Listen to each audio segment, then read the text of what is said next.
All right, everybody, welcome to War Commander Unshackled. We got some new stuff to share with you.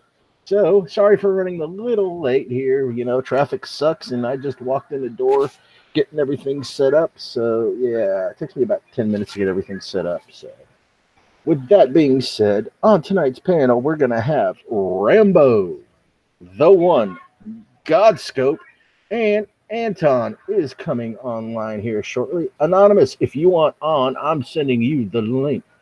Big bad boy yourself. So with that being said, give me 1 second to get that link. I'm just going to time out Anon in YouTube so he has to come on here to talk. Well, don't do that, please. All right. Anon, you have been sent the link. So first and foremost, everybody, I'm going to say this. Guys, I've been running this show, I don't know how long now. I need a break. So if you guys want to be a host, you guys want to run the show, get a hold of me, get a hold of Anton, get a hold of somebody on this panel, and let us know. We'll get you set up. We'll do some test shows and whatnot, and we'll go from there, all right? We will vet you, trust me. So with that being said, everybody make their introductions. We'll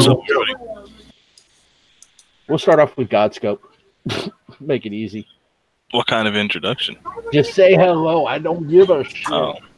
Hi, everybody. It's been a while. Yep. I've been busy.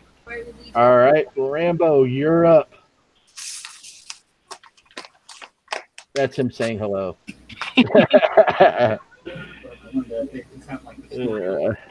All right, The One, welcome back. Okay. This bit went off real well. Yep, this bit went off real well. All right, let's screw that, and we're gonna go. We're gonna go straight to our little notes. Give me 1 second. I'm gonna screen share my entire freaking screen for this. With that being said, all right, let me start the show going off here. So, let me know if it starts showing up in YouTube. Yep, you're good. Yep, you're good. Hang on, I got one other thing to do here. So, you know, I'm not showing everything to everybody, but anyway, present to everybody. And now it should be showing it to everybody full screen. Hopefully. All right. So, hello, Storm Chaser. Right. Thanks for watching. Yep, thank you for watching and making comments. Unfortunately, while I'm doing full screen, I can't see YouTube. So I got the guys keeping an eye on it for me. So all right, behave, chat. The following changes and fixes have been applied today after the downtime. Of course, that was today. Hold out ready. Your platoon. Ready your platoons as. Hang on. I know you guys can see this. Try that again. All right, hold out. It's ready your platoons as holdout is about to begin. Defend against waves of powerful enemies to win units, tokens, logistics, war paints, and more. Don't forget. Hey, you're not sharing anymore. You ended your screen share, you meathead. It was working perfectly fine. Shit. Okay, hang on. I thought I hit it. Hey, it happens. Live shows. Okay, hide. There we go. All right, from current slide. All right, here we go. Don't forget to wield the awesome power of the Kraken and the Judge. Okay. All right, so now we have some new content changes. Building updates. David, what? You need to highlight yourself.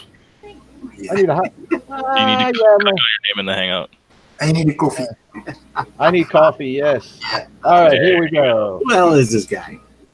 Yeah. Like I said, you know. All right. So, new levels have arrived for the workshop, the airfield, with war production now available for the airfield. Don't miss out on the advanced scout changes to the radio tower and upgrade time reductions to the following buildings. Bunkers. We've been asking for that. Defense lab. We've asked for that too. Command center. Metal and oil storages. Weapon lab. Workshop and the radio tower. So for those of you that don't know how this works, now the last couple of levels, I don't think they've changed. It's just the ones before that have changed. A big dramatic change. So Next up, you've got the Shadow Ops, the final chapter of the Dawn of Destruction. Will now award 9 pieces of Sentry Tech upon completion. Ooh, I like that. 9. 2 gold, 2 bronze, 2 silver. Maybe. Just hopefully. All right, they've advanced the missiles to the Seekers. I would only be 6. Well, 3 of each anyway. No, it's been a long day, ladies and gentlemen, and you know what? I'm having freaking fun right now. All right, so of course the Seekers have got an advanced and have been buffed at max level. The advanced Seeker missiles damage have been increased by 50% versus air and has 1+ clip size. So for those of you that actually like this unit and use this unit and have it maxed, you're golden. For those of us that, like me, still have it level 1, I got better stuff upgrade. Anyway, I'm screwed. All right, so bug fixes have been put in place where the Nova will no longer just sit there trying to attack a rifleman or other lower hit point units. Yep. Yeah, I'm screwed there too because I was going to use that in the Shadow Ops. No, just kidding. All right, what do you guys think so far? Yeah, I wondered if that was going on because I wasn't sure. I was like, why isn't it targeting certain things? So that would make sense. Well, for those of you that didn't know, it depends on what you're targeting. It will take time to charge. Somebody has been nice enough to test this with a maxed CC. 58 seconds with probably a maxed Nova. Well, currently maxed Nova. What level is your Nova? 3. Okay. The one, what's currently is your Nova? No idea, but I was the one testing with Nova, I think. 10. Yeah, so 10. Okay, so at level 10, it took 58 seconds. Yeah. To charge up. So, of course, you know, when you have it charge up for a little bit and then you target something else of lower XP, you're going to get a big bada boom. I saw that. Yes, it was red. It was like a big explosion and red things went flying everywhere. I was like, what the hell? That is called overcharge. And yes, it is as intended. So, for those of you that like that, it's staying. So, is it also intended on units? Yes, I do believe so. It's called overcharge. So if you target something like, you know, your CC, let it sit there for 30 seconds and then charge a rifleman, it should go big bada boom. Cool. Yeah, make a red bang, a red explosion thing. So, or you could click on the CC, let it charge for 10 seconds, and then click a wall and watch what the splash damage does to it. Yeah, good. All right. So, of course, guess what's coming up Friday? Holdout. Yeah, that's going to cut into my Fortnite time, that's for sure. Too bad, so sad. Fortnite can wait. Yeah, that's kind of gay, Godscope, is all I've got to say. It's just mad because he's a bot. All right. Fuck no, I don't even play Fortnite. Who does? Besides you. Well, of course, you know. 30 million other people. Yep. So, guys, Holdout's going to start on the 18th at 10 a.m. Pacific Standard Time and will end Monday, January 21st at 10 a.m. Pacific Standard Time. Commanders, have your platoons ready. There are reports of hostile enemy movements incoming. We may need to stand our ground against these invaders. Holdout consists of a series of 3 bases that you must protect with your platoons. These bases scale in difficulty, and each one consists of 3 waves of enemies. Beating each wave rewards you with units, components, tokens, and other powerful prizes. Defeat all 3 holdout bases to unlock logistics and the bonus base, an extremely difficult battle that rewards you with war paints, extra logistics. Logistics are spec op type, a boost that instantly repair damaged units in one of your platoons. In Holdout, your units cannot retreat. You cannot deploy air. Choose your platoon's composition carefully. The pro tip, you can use your defensive unique units in the Holdout base. So, pop your Judge in there, pop your Kraken. Or, in this case, the Quacken. Ooh, that's a good idea. All right, of course, these are the logistics. The survivors, you're going to get a survivor repair. Instantly repair all survivor units in the platoon. Survivor-specific unit repair. Repair specific units. Example, gunship repair. The Romero repair instantly repairs a damaged Romero in one of your plats. That's the survivors. Your sentinels, you're going to get the instant repair all of your platoon units in a platoon for sentinels. You're going to get a specific unit repair. Of course, the examples are the envoy unit repair. Sentinel sentry repair. Instantly repair damaged sentries in one of your plats. Remember, guys, full plat is what, 30 of these things? All right. Of course, you got the corpus repair any and all of the corpus in that plat. And then the specific corpus repair unit is the example, the Cerebus unit repair. Let's let him graduate eventually. All right, here's how it works. Once holdout begins, head to the world map, find the holdout base upon deploying units to these bases. They will be attacked by 3 waves of enemies. Your units are deployed in the center of the base. Wait. Kraken won't work. Why won't the Kraken work? You're Because you defending. can't deploy it. Yes, you can. You are defending your base, Godscope. You're defending your base. Hold on. You have to deploy the unit in order to defend. It is considered a defensive unit. Answer the question, Storm. I don't think, because I know when you're fighting someone's tune. You should be able to. But I don't know. If you are defending, those are defending units. So, guys, remember, And holdout is a defending event. It even specifically states in the event notes that you can use your Kraken and your judge in there. Oh, okay, yeah. Storm just said it's the one. Yeah, He just said it's the one base you can deploy defensive uniques in. Okay. All right. Now, remember, in the holdout, your units cannot retreat. You cannot deploy air. Choose your platoon composition carefully. The base 1, defending holdout base 1. The following prizes are available in this base. Wave 1, you're gonna get a Vindicator. Ooh. Now, wave 2, you're gonna get 2 full Vindicator component sets. So, of course, that's the bronze, the silver, and the gold. Completion, you're gonna get an escort training token, 1 sentry training token, 2 Vindicator training tokens. Now, for those of you that have your Vindicators, Max, like some of us do, well, this is where you get to trade those in for text. Now, hey, no, it's not. All right, so base 2, you're going to get wave 1 is going to get a caretaker.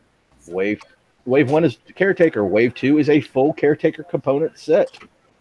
Completion of 2 escort training tokens, 2 sentry training tokens, and 2 caretaker training tokens. Now, base 3, you're going to get in wave 1 an envoy or envoy, depending on how you want to pronounce it. You're going to get a bishop. Wave 2, you're going to get 2 full envoy component sets. You're going to get. Hey, Anton. Hello, Anton. Of course, you're also going to get 2 full bishop component sets. On completion, you're going to get 4 escort training tokens, 4 sentry training tokens, 2 envoy training tokens, and 2 bishop training tokens. This is where the good stuff happens on base number 3. And then, of course, upon completion, well, all 3 holdout bases, you receive 1 random logistics. You're going to receive a restart token. Note that there isn't a limit to the amount of restart tokens you can earn during holdout. The tokens are lost after the event ends. However, so now, of course, the bonus base.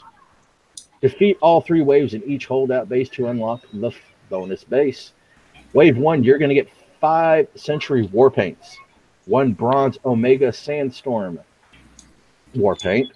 Wave 2, you're going to get 10 Century Warpaints, 1 Silver Omega Sandstorm Warpaint, and Wave 3, 15 Century Warpaints, 1 Gold Omega Sandstorm Warpaint, 1 random spec op listed below, and 1 logistics. Okay, so your random logistics is going to be a survivor repair all, a corpus repair all, sentinel repair all.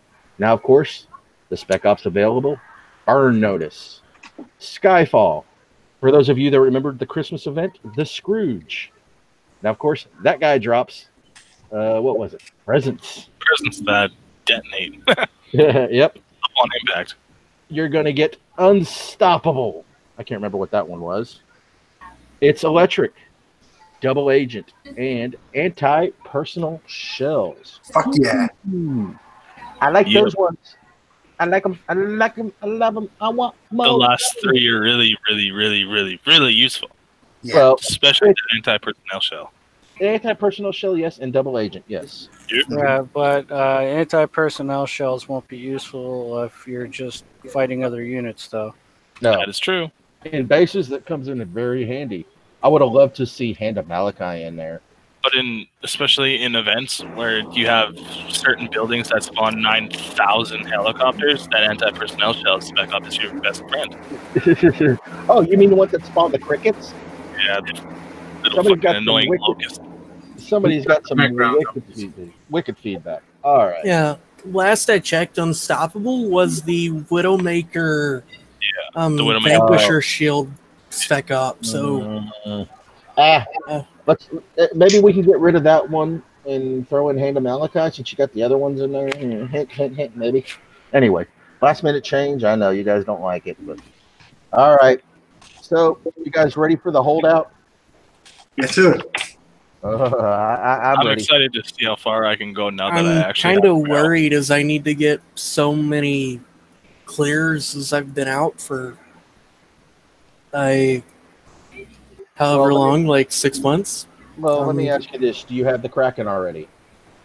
No, I do not. Do you have the Judge? Yes. Okay. Romero. Last hold. You got Romero. Yeah, I've got Romero. I've got Okay. level 2 good. servers. So You're good. You're good. Last holdout was what was it? Did we use the DS, the Jug, Sir, Serbs, and Romero, and whatever. There was a guy who used just technicals. yeah, he he went went through technicals at the through beginning. it like 19 times. Yeah, So there. Of course, we're going to try to hold that live holdout going on. It'd either be City or it will be Anton or one of the other guys, Trickster, Hawkeye. I think it's going to be myself there on Friday, so it is. I think. Okay. Yeah. Well, I will try and make a guest appearance on Friday. I make no promises. But I may be busy helping out in Discord with issues, of course. hold up. One change we made to holdout is now you can get 2 restart tokens right off the bat. So Ooh. you can't finish everything. You can repeat the parts. You can do bits of lots of parts. Oh, good. Okay. Well, thank you, Nice. Mr. Storm Chaser. Thank you so much. All right. Of course, this is what we've all been waiting for. It's good to know.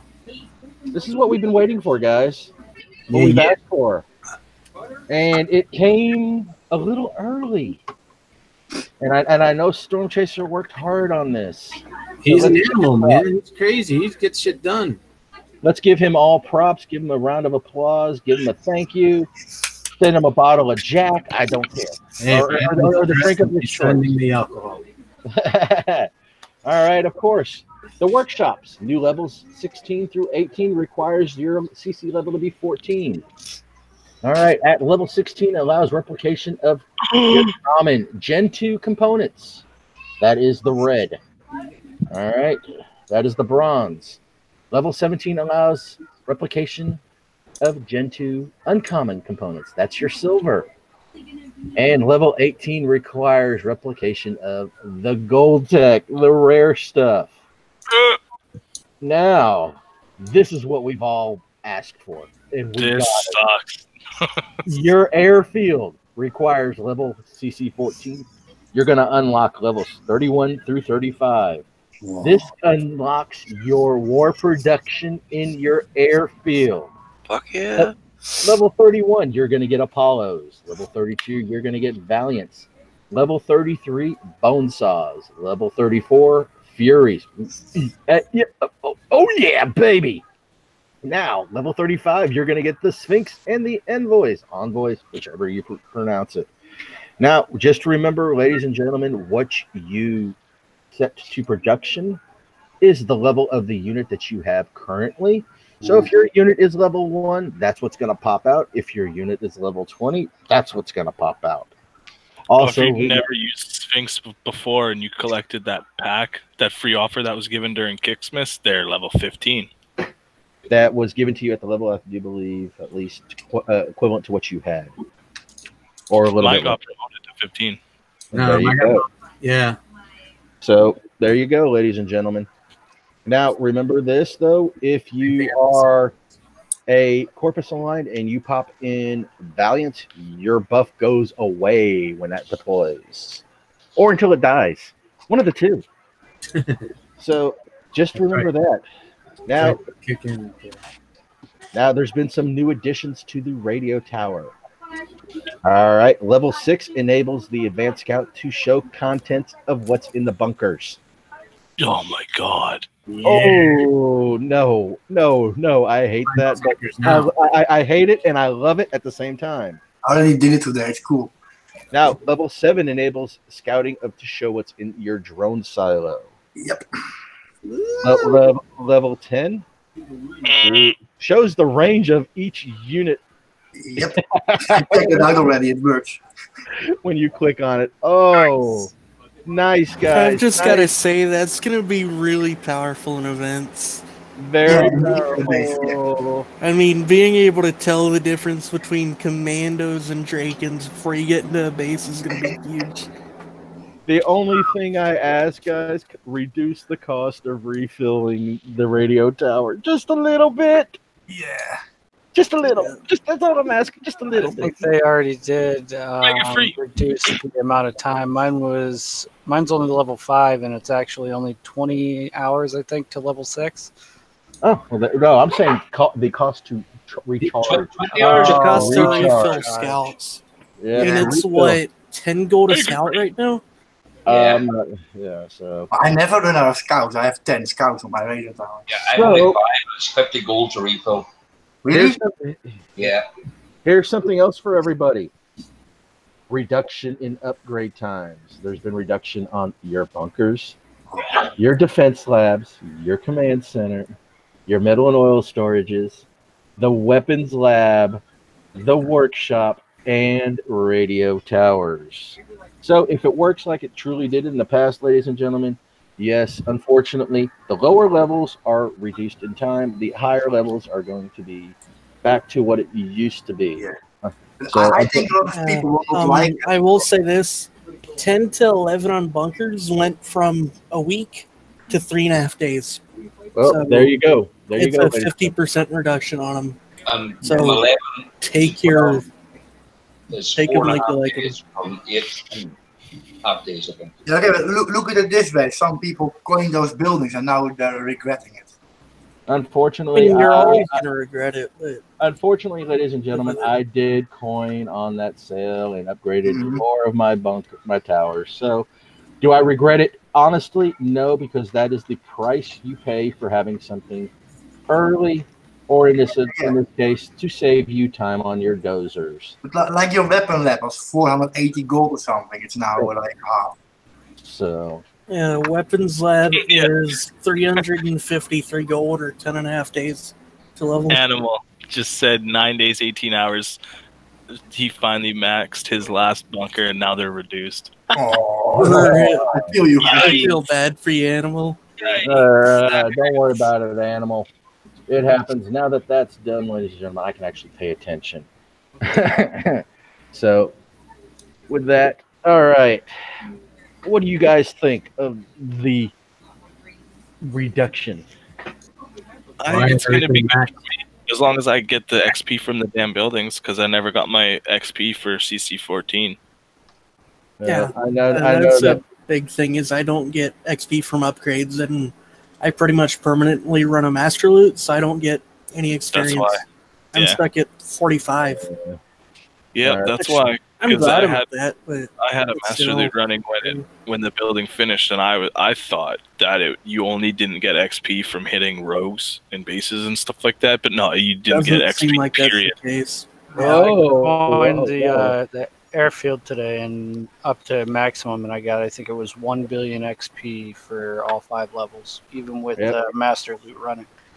So that right there, Godscope, that shouldn't have happened. You should have gotten the XP at least from the building upgrades if you were online. Yes, the upgrades not giving you XP while Well, it sucks not to get Yeah. your honor. That was the big thing is I was inside my base online at the time, and I did not get experience from my CC.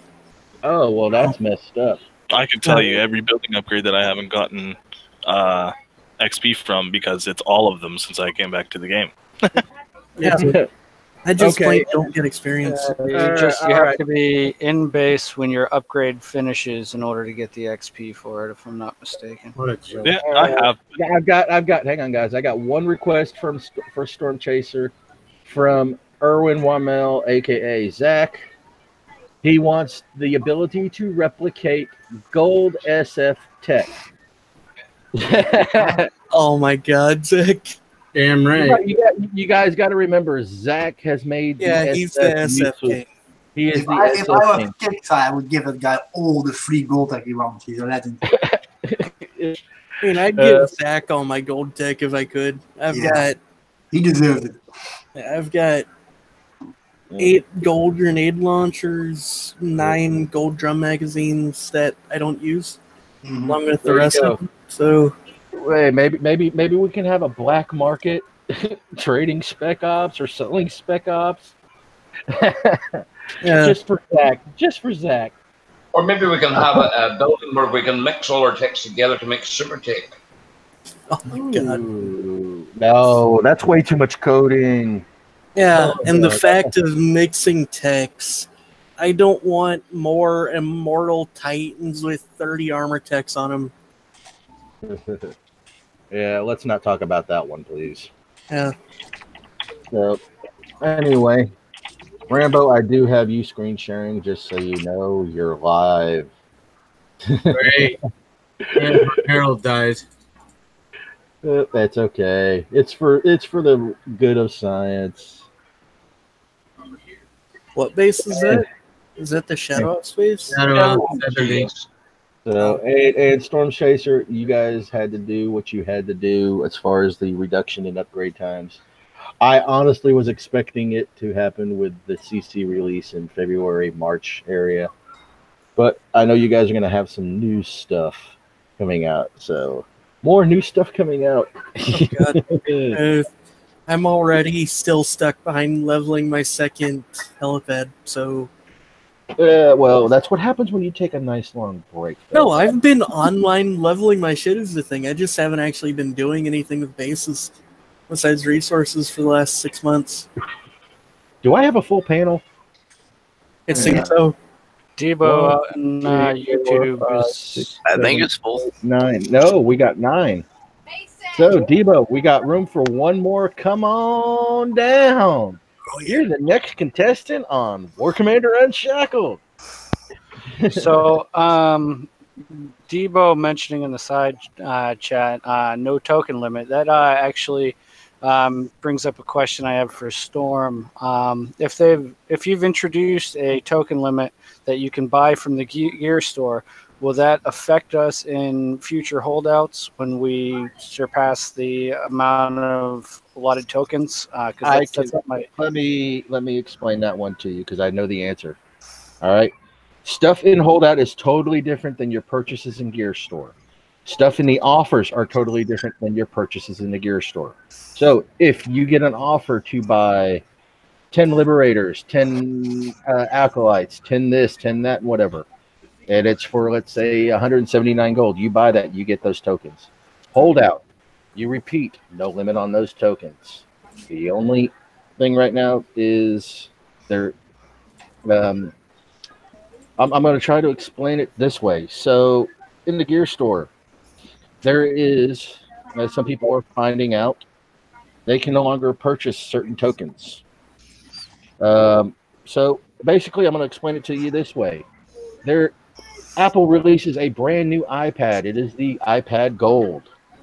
There is 1,000 at the local store by you, and that is it. Once those sell out, you can no longer buy them. So factor that into the gear store that way. All right, guys. Okay. That's how I'm going to put it. Once you hit that limit, I don't know what that limit is. Can't say what it is. So Can we find out what the limit is, the way the players know? that don't know. I can't say. Well, that would be a good thing because there's no limit to what you can put in the game. So surely Yeah. that'd be a two-way street. Well, as I said, the gear store is like a shopping center. There's only so many in there, and once they're gone, they're gone. Yeah, but So we now need what the stock is. remember this. Remember this. They rotate those tokens around. So the next one that may come out that you can purchase will be, let's say the one they've got liberators, they got detonators, and what's the other one that's really cheap? Spartan I can't remember. ZKs. Alkali. Spartan ZKs. So with that being said, the next rotation may be, some other different units that are low cost. But remember, you're gonna run into that problem again when you hit that certain spot. I'll call it the sweet spot.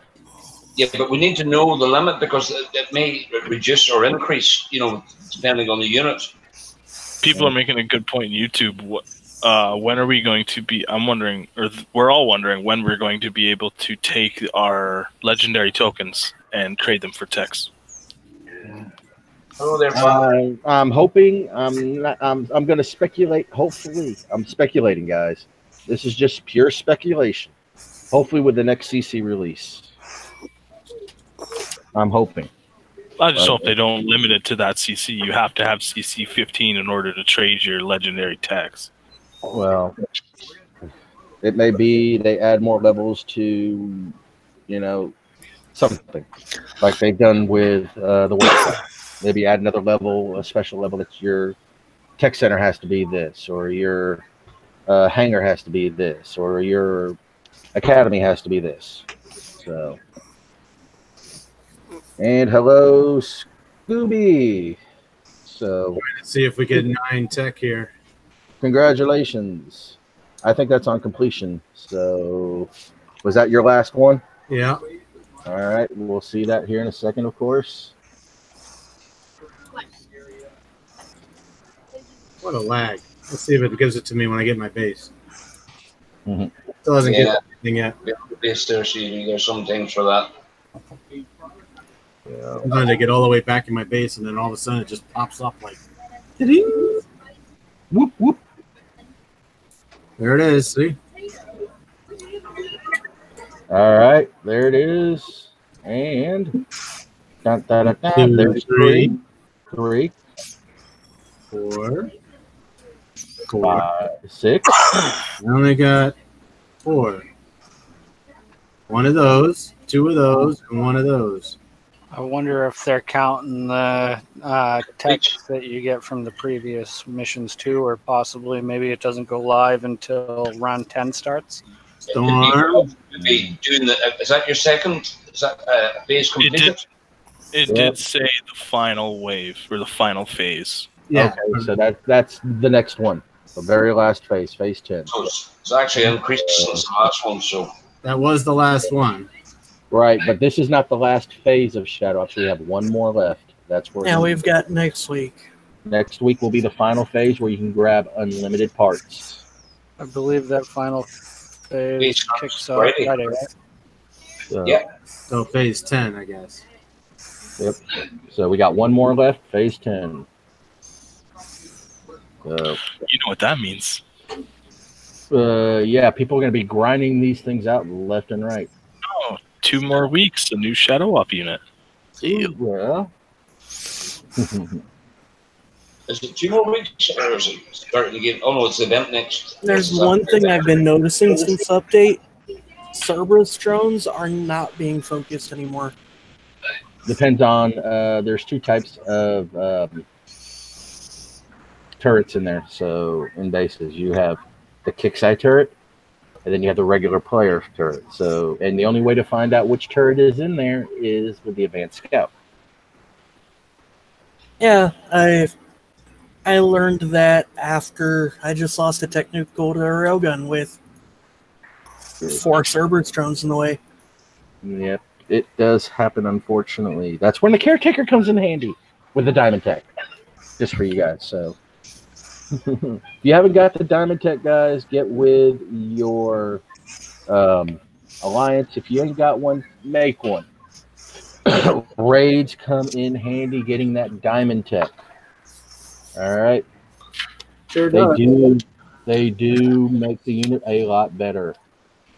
So just think of it that way, guys. If you're not in an alliance or an alliance that's not doing the raids, make your own. You got some repairs there, Rambo? Yeah, I let my Herald die in there. Look at that, 16 hours. Oopsie. That's not good. Hey, you can use your logistics. Oh, yeah, I can. Yeah, you get new ones in 2 days. So. Yeah, I always forget that stupid thing, and I got a full pack here. I didn't even use my Christmas present yet. Hang on. Before you do it, stop the repairs. Yeah, you get your res back. So there you go. Stop the repairs, and then you can use that. That is the one recommendation I do have for everybody. Stop the repairs, then use your logistics. I can't use any of them but the one I got for Christmas.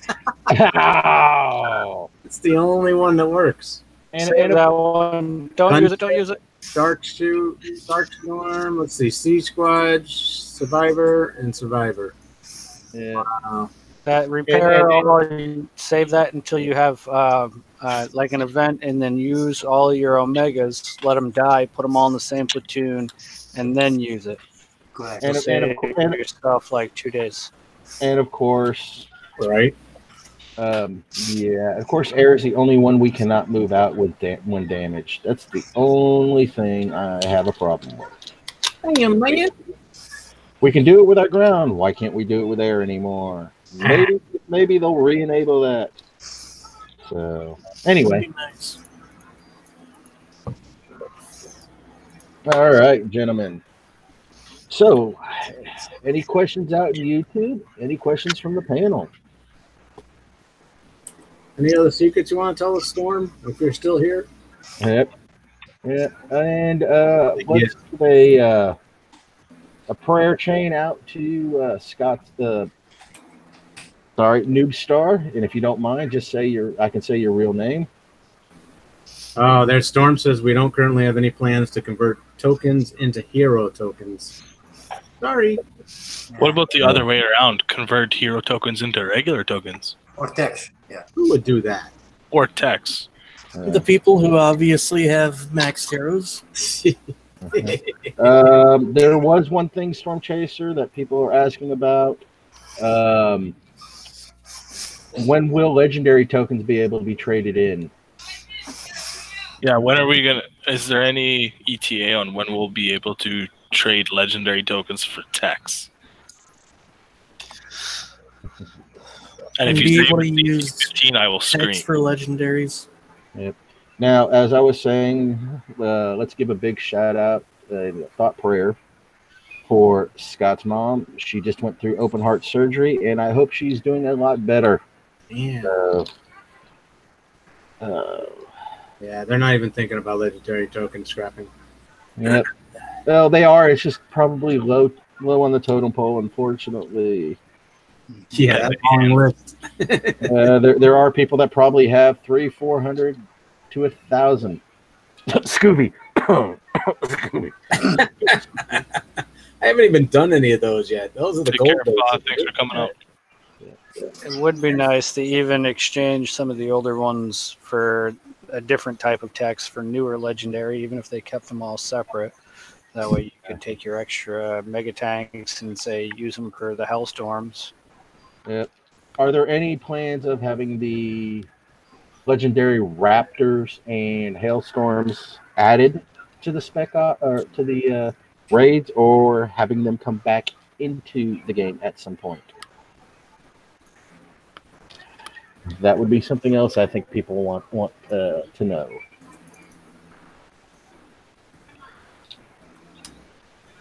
It's pretty low on the list. But yes, you can see how it could be beneficial to. Yep. He's saying it's pretty low on the list, but we can see how it's beneficial. Yes, there are plans to add them to the raids eventually, but no specific ETA. Oh man. And okay, I'm gonna put this out there, guys. How long ago did we have a sector reduction? Not 3 that years. long. No. It was 2 or 3 years. 15 yeah. or something. Okay. Going on 3. Okay. So for those of you out there that keep seeing a post or want to keep bringing it up, there are no plans for sector reduction Shouldn't be. or sector decrease. That post that you saw was somebody made for, I do believe it was Battle Pirates. It just went through about a sector reduction. They posted it in the wrong section. I think they need to do sweeps, though. They need to get back in there and do some sweeps on dead bases. Yeah. Yeah. Every week you should do it. They would probably get added at the same time the base and the raids would actually get updated. Okay, so he's saying the next time the bases get hopefully updated, truly updated, would be when they would be added. Those tokens would be added. So maybe, just maybe, we'll see them soon. Hopefully. What about upping the population for each sector? It's like, let's say, for an example, you're allowed, right now you can have 2,000 bases in one sector. What if you could up it to like 3,000 or 4,000? I don't know if that would have effect on the server or not. Yeah. 'Cause I think each sector has. I mean, I think most of us just want to get into Sector 1, honestly. Sectors 1, 2, 3, and I think 4. Yeah, and 200. They're all 191 is full as well, last I checked. 191's full, yep. There's a few others. 122 every once in a while gets full. There's a bunch of sectors, and I think that's not right. They're just making mini accounts to fill up the spots. I think there should be clean out time where all those mini accounts disappear. Yep, sweep them. That's all they have And to do. just They don't have to straight be bigger, inactive just accounts. clean it out. Yeah, every There are major. way too many inactive accounts. Yep. I've got an idea, and I don't know what kind of a coding nightmare this would be for Friendly Fixer and Kixeye. If somebody wants to jump in and you got a little account that's been inactive for, it's level 10 or less, it gets moved to another sector automatically. That's not populated. I got one question. I find it during the events when they have the boss bases come out based on the sector's activity. I find that unfair, and this is one of the reasons why I think that it's not fair when people lock up the sector like that. But, you can't just jump to a sector that you feel you can do it. To do it, to get more rotations of the boss base, like in the sector that I'm in, which unfortunately is a very slow sector, we get it maybe once a day, which is ridiculous because that means I only got 7 shots, or 6 shots actually, of trying to get that, and that's providing if I'm online to do the boss base. Where I And think it's only an hour a day at that, so right, you well, can it's only an hour. So what I'm bases saying is fill it should be something that should be more regulated and not go by the sector activity. It should be every couple hours or I don't care what time frame, but something that someone can at least plan to get on and know that they can luckily get at least an hour worth of time on there to do it. I remember when those, he's typing out. Yeah, when he said right now. earlier, he said that the high population sectors almost have unplayable events because there's no space to spawn the event bases. Now, remember this, guys. I remember it. The boss base spawning or the sector goal popping is based on several things. One is based on population. 2, the total activity in the event. So if you're in a low populated sector, but everybody's playing it, that bar is going to pop left and right. Right. If you're in a high populated sector and you've only got, a quarter of it, it ain't going to pop that often. But it's based on several factors, population and the amount of activity. Yeah, but I think it should be based on time and not based on the activity because you got times where people are, weekends are going to be more busier than the weekdays. Yeah. There's other variables that are a problem. I just think that if it's something that's so limited, it's very unfair when I'm sitting here and I got friends in other sectors and they're getting every I don't know, every 4 to 6 hours, things popping on, and I'm sitting in mine, and I get one a day. It's just ridiculous. Yeah. It's not something that should be regulated by that. I think it should be, some other different calculation. If you can't do it like every few hours, then it should be equal for every sector. That's all I feel. Okay, so he says, way back we started shutting off relocation during events Yep. because there were issues with XP disappearing if relocating. And we were worried about the sector goal bar bouncing around Which it would. as people relocated in and out of each sector. We believe we fixed the XP getting lost, so we're reconsidering, re-enabling relocation in upcoming events to see if the sector goal works out okay still. No. Don't do that. No. Block jumping. No. Keep it as block jumping. No, don't do it. Block jumping. Definitely block jumping. I love being in an enemy sector and having them stuck there with me. If you open up, Or the enemy stuck in your sector. It works a couple ways. Either stuck with you or at least they can't jump in. One or the other. I don't want to have to sit there and look over my shoulder the whole event. If that's No hit and runs during the event. Not fun. I'm sorry, but I got to agree with Scooby on this one. I wouldn't mind it so much because after the first 3 days, I'm usually pretty bored. right. What happens if you can't get through the first 3 days? Right. That's what I'm saying. Storm, how about putting out a survey on that one? Honestly, Definitely. I would put out a survey on that one. But please regulate those boss bases. This is really, I am so far behind every time when it comes to boss bases. I got to wait until like the 4th event for me to even get whatever it is that we're trying to do, and everybody else has it on the first event. Scooby would be out on the first day. What are we talking about? It wouldn't be the second or third. It'd be on the very first day. There's some players that don't need to do the event. I mean, Scooby's already at 20 million on the first day most events, so it's not like he actually has anything to do the rest of the event. Well, yeah, but the only reason he's doing the actual event is to make the boss bases spawn. So if he knows the time when the boss bases are going to spawn, that's when he'll play his event. And Yeah. saying that, just And leave the him. rest of it, he'll sit there smashing everybody who's I like your their event, so he ruins theirs. I mean, I like the idea, honestly. It's a sound idea. Leave him. Okay, hang on. I got an idea.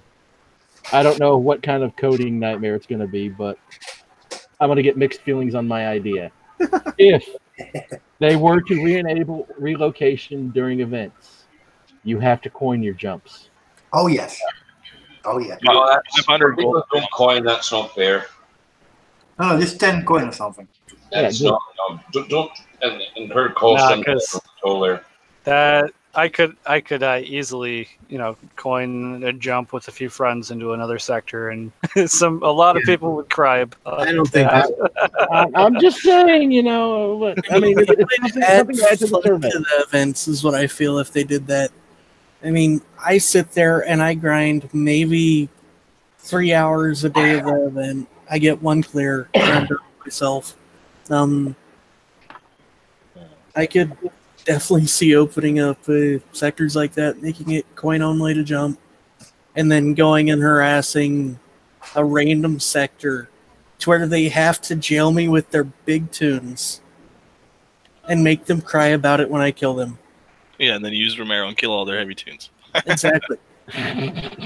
See, back to the sector goal and the boss bases. If you guys are having slow drop rate, just keep playing the event and save up the XP, because the prizes usually there isn't that much. If you play it 2-3 times, you don't have to buy any of the extra units because you reach your unlimited build. And the sector goal XP is working. I mean, it's I think 8% for 500,000. So if you coordinate with your clanmates, you guys can move that bar pretty easily. By the way, they're thinking about considering adding some kind of cost back to relocation. Probably not a gold cost, probably a metal cost. If there is a metal cost, please do not make it too high, because some people do struggle getting medals but do want to jump. I'd honestly just like it to be put back to an hour with making it coinable to jump. I mean, an hour lets people get revenge if they're online. And, yeah. I mean, No, they can't just jump in and out. You want some sort of time. Exactly. It would solve a lot of issues. Well, unless the person jumps into the sector already bubbled, pops, smashes, takes a selfie, waits the hour. Kind of what they do. Yeah, what they do already. But it's still an hour of free time that they can't jump, so... Well, you know, there was that survey on how to combat the, quote, 69ing issue. Not the Ring of Fire. That's totally different. The 69ing issue. So, I don't know if Storm Chaser can comment on that or not. I will say, if you have looked at the leaderboard recently, you'll notice that they aren't banking half as much as they used to with that 10-minute cooldown. Oh, yeah. So that's definitely helped out quite a bit. I like the idea, and I know a lot of people don't like it, but you know what? Again, it wasn't the banking infamy that was the problem. It was the No, getting the bubble while you're like the While person already hitting somebody. Yeah. The 10-minute cooldown for hitting a base was implemented for one reason and one reason only: to stop the infamy draining like crazy by one player. So, you know, you problem because once you're over 3,600, it was never an issue. Yeah. So once you got to that, it was not getting into the. After 3,600, it's all EPing. There's really no need for infamy. So, but I mean, you got to remember though, there was that infamy draining where you sat there and hit the player. You got 10 minutes where you can hit that player that's unbubbled, and you would sit there and literally drain the person, or run that gangbang on them. Yeah. I mean, I took 1,500 infamy off of a dude in 10 minutes. Just ending attack. Starting and ending attack. That was disgusting. That was even level 3s could do that. It's absolutely crazy. So just remember though also, excuse me, that with that it's only one person can hit him, and it's a 10-minute cooldown. So yeah, I'd hate to see somebody that struggled their little asses off to get the infamy that they got, only to pop, not realize it because they're new, and they're like, why did I get hit 5 times in a row? Shouldn't I have that protection bubble? And the guy just drained me of 3 hours worth of work, and I've got now nothing to show for it because of this. Now I'm not getting my medal payout, which, and for some of these guys, it is a necessary need. So there's Scooby gets charged 100 coin for every jump during an event. I did want to bring up something else we had talked about on the PV show a while back. As far as getting your platoon sniped, if I send out a buggy, and they kill my platoon, I'm losing 50 infamy off of my buggy. But I don't think that the scales are right on that. I think it should be damage based. So if they get my heavy platoon and that's a costly repair, they should get something for killing my heavy platoon. But I don't think they should be able to sit there and kill a buggy and take 50, 60, 70 at a time. So that to me is kind of crazy. Yeah. So Storm Chaser answered the question about the survey. They got a lot of feedback from that. We've been investigating feasibilities on a lot of suggested solutions with resources they have and carefully weighing the downside impact on valid PvP. There are many solutions that many of the solutions have with them. So, like I said, there was a lot of, in that survey, solutions or possible fixes. Now, remember that it's not going to be 100%. We're going to hate some of it that gets implemented. We're going to love some of it that gets implemented. But with that, I mean, there's going to be no true 100% fix, guys. We know this. But it will slow it down quite a bit. So, at least that's what I'm hoping. But, so, anyway, any questions out in YouTube that you guys want to ask? Storm Chaser is watching. Any questions in the YouTube on the panel you guys want to ask? Nope, not really. How much gold do I have to spend to make it so that the jumps stay locked during events? Probably like $60,000, honestly. That's really, probably what Scooby would spend in events. I really don't. I don't like the idea, the fact that I can go to an enemy sector and have them run away from me. They're the ones that do my event for me. I just snipe their bases. You're pure evil. Evil, I tell you. Don't get on my bad side and don't talk about my family, and I won't do that to your garbage sector. Yeah, let's not bring that up either, guys. But that is a sore subject there. So, but yeah, that's one thing I don't like seeing is bad mouth talk. So, okay, who deleted Chitter's comment? That's KS Man of War. It was probably Godscope. I wonder who did that. Yeah, well. Don't time him out. Come on, unless it's bad. He's got like 19 accounts. Calm down. He's fine. Yeah, KS will come back on some random account. Yeah. He'll come back out on his Chitter account.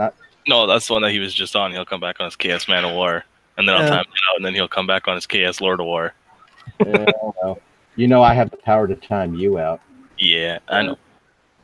It wouldn't be an I think I need to make like 7 more Fell Hunter accounts, just so that I can troll certain people in YouTube chat. Well, there is one person I'm wondering where he's at. Where's Hunter Hamish? I don't know. I've not seen him in forever. I forgot to bring the sheep. I'm pretty sure he's already got a hold of the sheep. I think real life is taking a hold of him right now. So he's gonna watch this and hear that, and he's gonna be like, "What the fuck?" No, he's gonna come bubble you.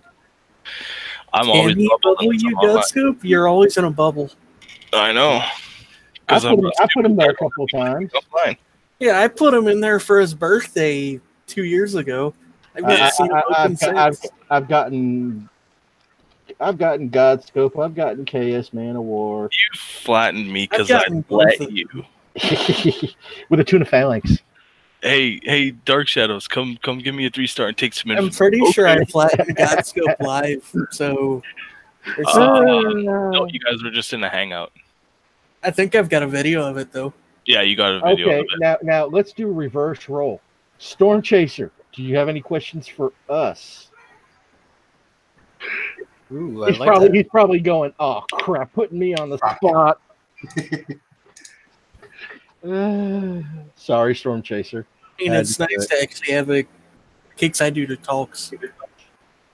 I will say that. That is pretty awesome. From what I've seen, Storm Chaser and the rest of the... Oh, no. Ow. This is going to hurt. They did some updates, guys, while...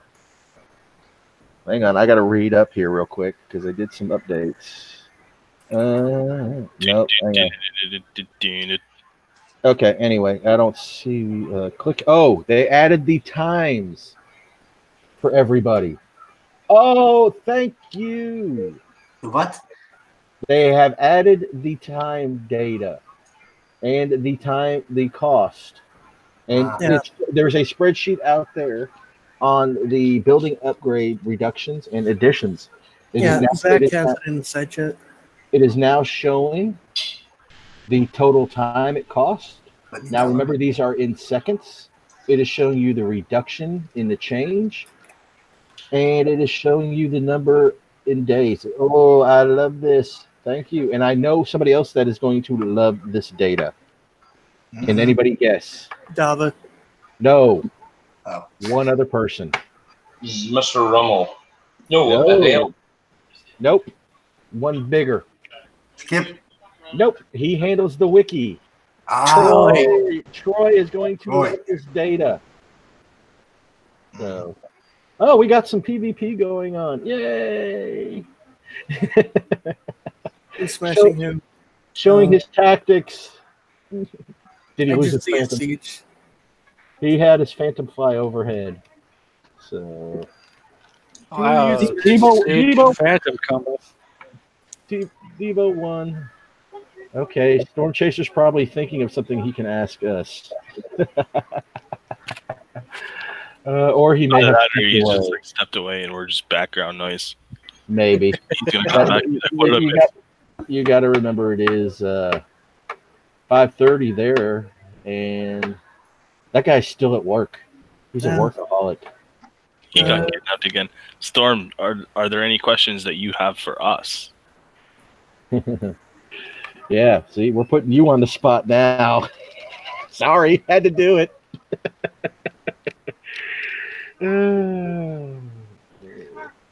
Let's give him a few minutes to think and then type it up. KS, what level are you now? Oh. He's 44. What He's the on- fuck is this base setup? He's like I think 80. he's 46. So now, how many of you guys remember? No, he's 80 million XP away from 45.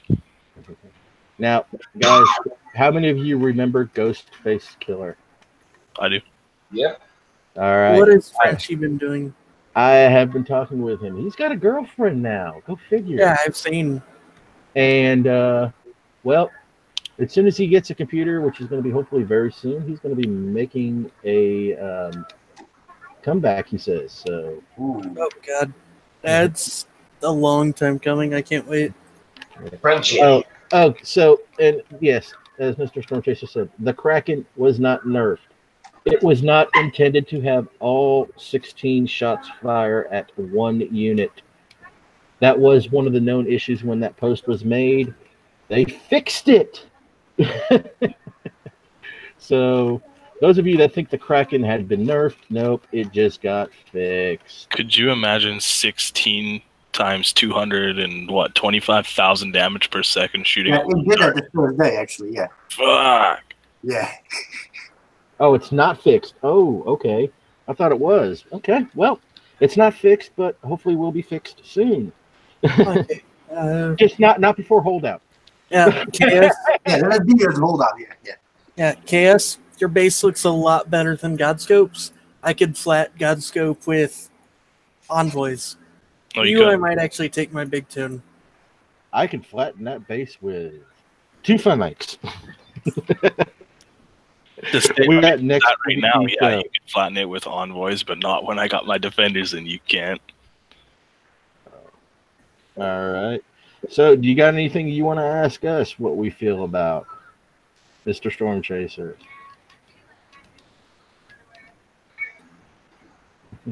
But yes, Frenchie will be making a comeback, hopefully sometime really, really soon.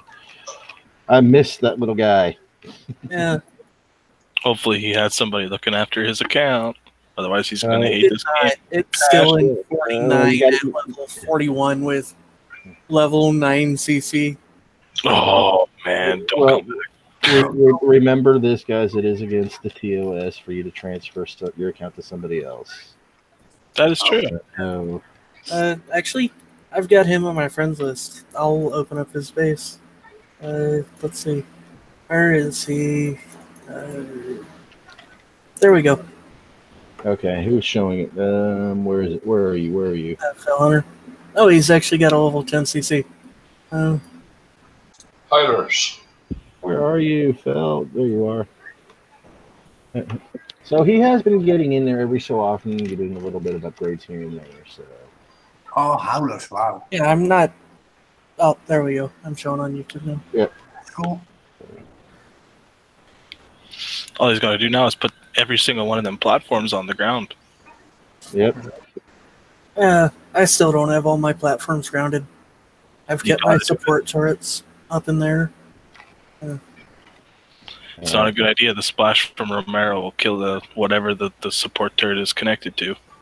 Yep. I finally took advice of somebody, and Yeah, I keep forgetting about Romero. I made all my turrets on the ground now. Last time I contemplated my turret side, Romero wasn't out yet, so Yeah.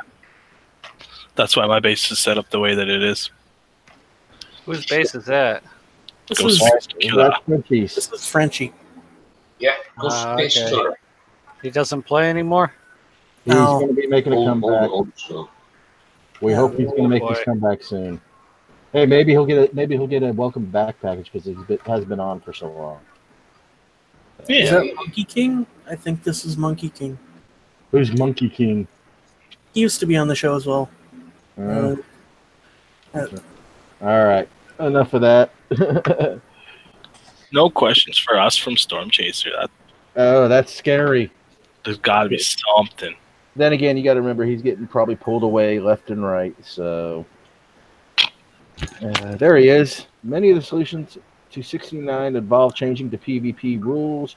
What do you guys think about running a limited time PvP mini event that test out different PvP rules? That would be interesting. Yeah, mini events that would work. Make it like a 2-day little mini event with different PvP rules to see which ones people like the best, and then run surveys. That'd be good. Weekends and every month you have at least, so you could try it out. You know, That way they don't have to pull up a preview server. They could just do it live with the entire game. I'd love if they did that, like one little mini event to test each one out every weekend for like a month or something. That would be awesome. Yeah. I can tell you right now, I'll play every one of them. I can agree. I wouldn't mind testing out different PvP rules. We'll do shows live, each mini event. There you go. Give live feedback. yeah, and that's, you're exactly right there, Godscope. That's the best feedback, is actually everybody's views. There you go. Love it. Hey, and because it's the best of both worlds, because there's been many of us asking for preview servers for these big changes and stuff like that, and doing little tiny mini events isn't going to, like, you don't need the preview server. That's your preview server, is using the entire game for doing it. Mhm. Yeah, and also change should be done Just with make it, sure not for you. it's stated it's an actual preview. Yes. Say, this is not going on. This is something we are testing. We're using you as our testers. Yeah, this is a mini 2-day event to see what you think of these new PvP rules. They will be reverted back to what they were on this date, blah, blah, blah, blah, blah.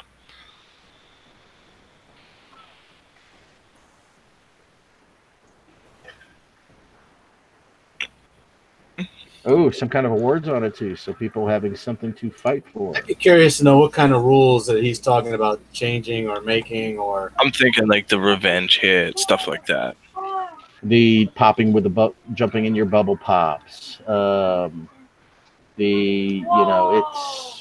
varies because there was a whole list of stuff that we did on that survey. Deploy a PvP. I think I still have some of the pictures from that survey, actually. Here's another one for you. If you're bubbled and you deploy a PvP tune from your base to the world map, your bubble pops. Because you have the intent of PvPing. Because you can't use a PvP tune for rogue bases, but you can use a standard one. But if you Very good deploy a idea. I like PvP that. tune, poof. I like that idea. Yeah, deploy PvP to you pop. Yeah, that's a very good one. I'm not showing that one, KS. I'll show it. Nope. Hey, remember, I can hide it. And hey, you want to show? KS just being stupid in the YouTube chat. Yeah, come on, guys. Keep it classy, as Anton would say. If we can. All right, so here is what I have for the pictures of that survey. Number one was the player level restrictions, where they add them back. Number two was the bubble timers, where they've removed the ability to jump between sectors for a short time. Hang on. Storm Chaser just asked the biggest question. Who here plays with the sound on? I Nope. do when I'm not on Hangout. No, not at all. Never. Definitely not the music. No. The sound effects, some of them are cool, but for the most part, I don't use them. And the sound effects are sometimes a bit rude. I So don't the big think red I've had out. my game I sound couldn't. on in 3 or 4 years, honestly. No. I don't run it. There you go. majority of the people probably don't run with the music on, but they run with the regular sound on. But as that's a few and whatnot, so I don't. I have all sounds turned off because when I'm playing, I'm usually in Discord talking to people, and I don't like having 19 different things. exactly. Same here. I have the sound turned off, honestly. The only time it comes in handy is when you are hitting somebody and it's just yourself, or they're hitting you and you can see where you can kind of hear that they just fired something, a stealth unit. So, but yeah, a lot of It'd be funny if when you went over, if you're hitting someone's tune and they have a cloak detonator or a Spartan, if you went over top of it and all of a sudden their unit, the person's unit that you're hitting said, "Oh shit." yeah, but no, it's bad enough. Like, You know, that's a good one. Yeah. I'd probably play it with the sounds if I'm- there was an adult version like that that would say things like that and what have you. know? Affect performance? Does the sound affect performance? yes, it does. In all How honesty. many times per day do you have to reload War Commander because of crash or disconnect? It depends on the day. During events, probably 4 or 5. During just a regular day of PvPing, maybe twice. Oh, I gotta say, since switching to Firefox 64 with 64-bit Flash, I probably have like four crashes a night, and I play anywhere between 5 and 6 hours. Yeah. But then again, that also has to do with refreshing after relocating and all the actions that you do. So Yeah. The more bases you hit, the faster. Yeah. Is there a way you guys can take that out of the game so I don't have to reload or refresh every single time I jump? That's you don't annoying. have to do that anymore. You can. I've actually gone as far as to go to 10 different sectors without refreshing recently. I disconnect after 2 jumps. I jump into a sector, and then if I go to attack anything, I crash, and have like I get that little like you lost satellite connection, reload. Or if I jump to a sector and then jump to another one, it says like it gets stuck on like finding sector data, and then it says you lost connection to the satellites. Blah blah blah. Is your storage settings maximized? I hope. Okay. Everything's maximized. I clear it before I play. Every day when I go to get onto War Commander, I clean everything out before I load the game. Every day. Oh, yeah. Thank you, Zach, for asking that one. That was another one I was going to ask. I forgot about the tech for the Raptors and the Hellstorms. But he just answered that. No ETA yet. Oh, man. No.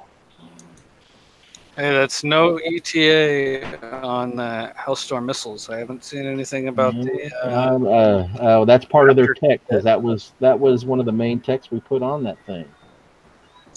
So I'm not going to ask about the Raptor tech. I'm just going to patiently anticipate it. I need a strafe run. Yeah, we likely won't get the Raptor tech for like a year as it is, with how much is already on the list. So I wish Storm could come on the panel and explain to us how the HTML5 would work if that's what they move it to after Flash is gone. unfortunately, at this time, he can't. And how the performance would be with the crashes and the loading of the HTML5. Well, It's a shame they can't just make it downloadable. Well, they. Wow, for fuck's sake. I'll get it. Yeah, that's more of an engineering question. Maybe, just maybe, we can get Friendly Fixer or Kixeye to type up a wall of text, as he would put it, for everybody to read. Maybe one day they will do the podcast and bring all that back. So instead of him typing up the wall of text, he can just say it. Yeah, but it would be nice if they would like explain that the performance will increase and stuff on the user and the client side.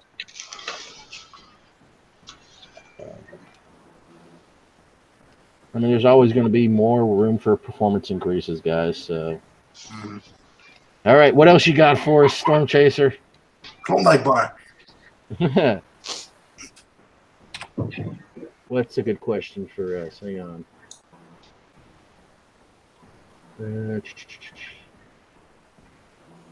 Scooby, you're hilarious. I can't see you doubling your coining as it is. He's not joking. He'll do it. I know he will. What's the good question? I missed it. I'm missing it. What I missed? Come on, guys, help me out here. I missed something. A good question for us.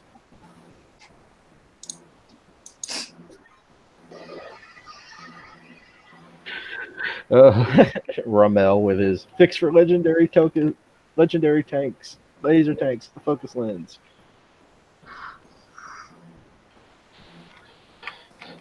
Scooby, I'd love to see you start up another account just for the hell of it and see how fast you could level it up. Name it. Definitely not Scooby.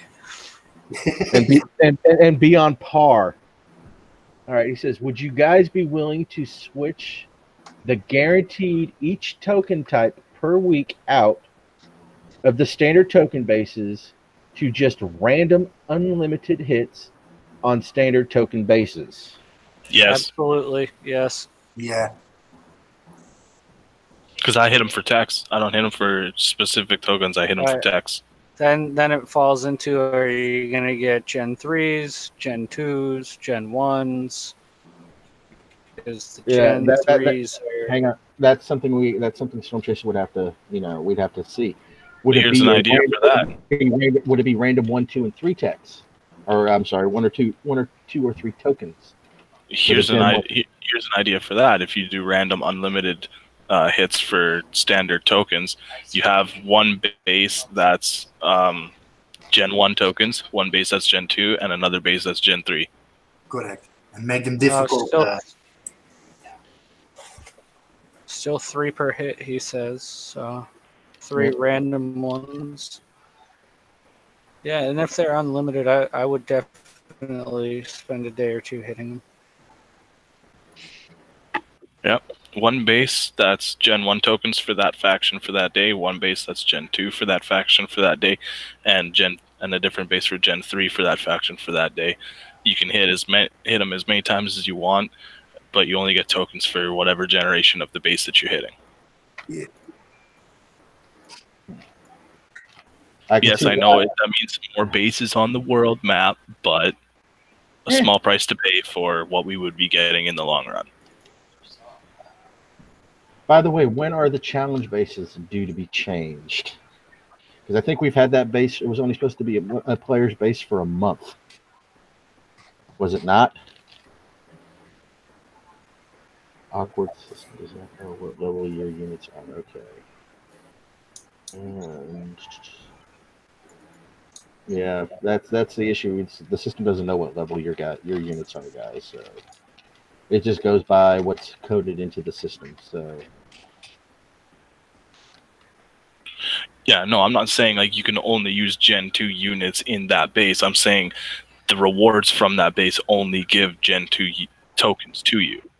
Yeah, so you can use all your big boy toys or whatever to do the Gen 1 bases, but if you're doing Gen 1 bases, you're only getting Gen 1 tokens. And if you're doing Gen 2 bases, you're only getting Gen 2 tokens. And each base would be scaled on difficulty based on the generation that you're hitting. So obviously, the Generation 3 base would be the hardest, Generation 2 would be intermediate, and your Generation 1 would be easier than the other two.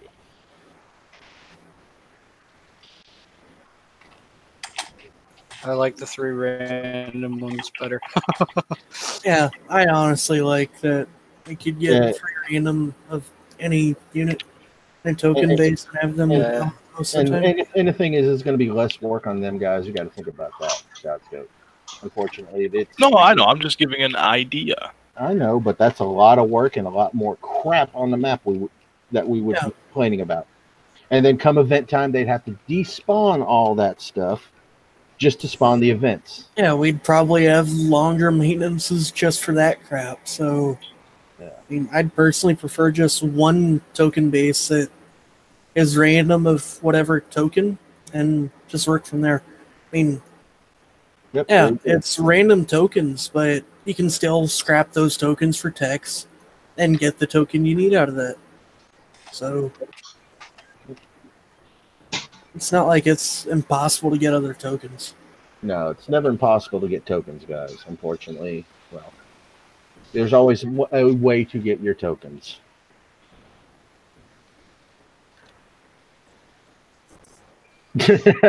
Animal. It's probably because you got that one base down that you love doing. That's why you don't want it changed.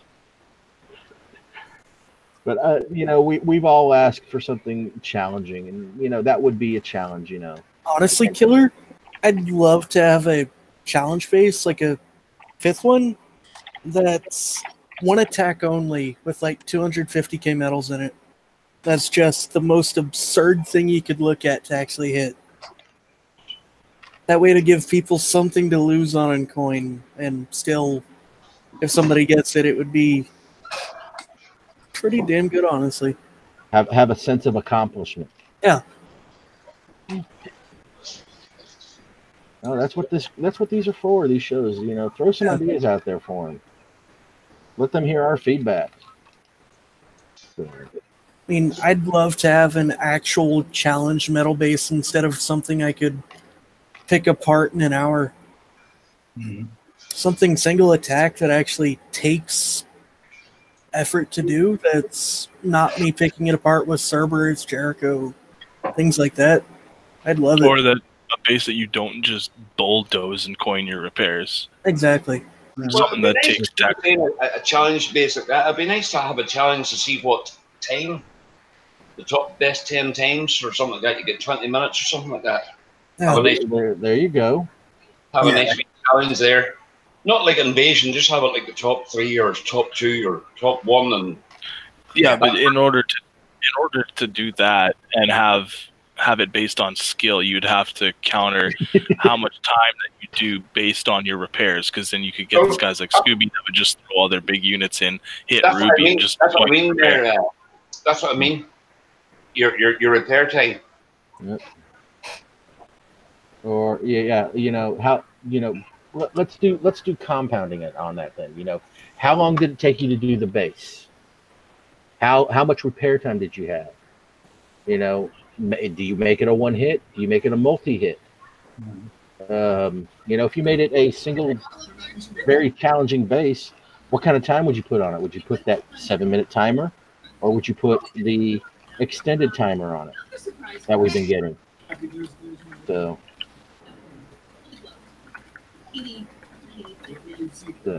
and he's kind of liking the idea. You know, more leaderboards would always spark a different kind of competition. Yep. Hopefully the leaderboard works. Yeah. But it's not as easy as you guys think it is to change that up. So I mean, whenever they first reworked the leaderboard, it didn't actually work for like 3 weeks, where I could not look at Infamy on the board at all. Well, and yeah, so he says, unfortunately, they're not the easiest thing to set up in the game. Yeah.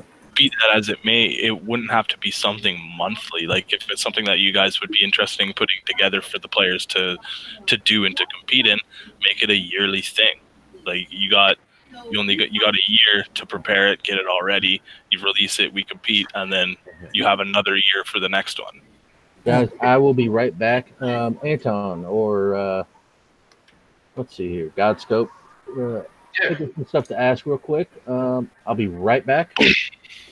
Okay. I think we can hold the fort down. Right, I want to ask you all about holdout. What Party! tunes Oh are my god. what's your Finally, Storm Chaser. Thank you. Storm Chaser says, you guys remember those update metal and oil bases I talked about ages ago? I could finally tell you that we're working on them again. That's awesome. Yeah. That's great. I mean, I'm glad I'm getting a ton of resources from Highway Z-Lot 90s, but it's still just... Yeah, all I'll say on that, honestly. I can't put it into words. It's irritating. TJ Lawrence asks, I'm assuming the panel, are the challenge bases still worth it, seeing the massive payout from Infamy? Oh, challenge alone? bases are definitely worth it, TJ. It's just, I personally don't like doing them after how many 30s I did back in the day.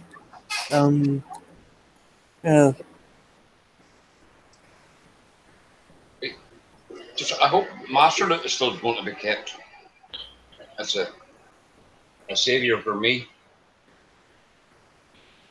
He says with the metal and oil bases, the top That's payout with one or will completely without fill you. Master Loot Storm Chaser. Yeah, he says the top payout will completely fill you up if you have max metal and oil storage building without the compression. And they will also give you one of the new spec ops, such as Master Loot. That is sounding really good. Yeah, You're making us drool here, Storm. Release it. Yes. We want it now. I mean, if I can save 5k metals dropping every 2 days for Master Loot, I'd be happy. Here's a question for Storm. When are the metal and oil resource deposits being removed from the map because they're useless? They're not useless. You still have the forward spec op. Oh, The did they forward finally fix it operating so it base works? doesn't work last I checked, though. Oh, well. They disabled that whenever they were having the repair issue with depots. it's a bad idea going that way because it's back again, that old trick. Uh, I say take the damn depots completely off the map. Take them off and take that issue away with you. Yep, take them right off. It opens up sectors. There you go. yeah, nice, Scooby. Good night, Scooby. Have a good Scooby. evening. Take care, Scoobs. Scooby, doo, doo, doo, doo. Oh, come on, guys.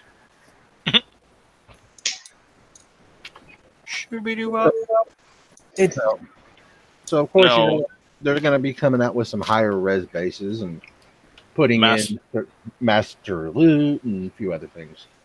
Master Loot does not affect the bonus resource you get from the Iron Strike 60. They only affect the resource you get from the base, not from clicking, not from the reroll thing.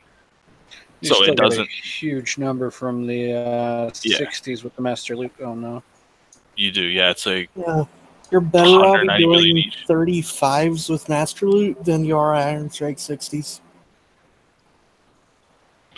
Yeah, Storm just said yes. We're looking into removing the old metal and oil deposits and introducing some new ones that actually provide more benefit, but fewer of them in each sector. That's awesome. Free them up. Take them off the map. I'm sick of listening to people bitch about them.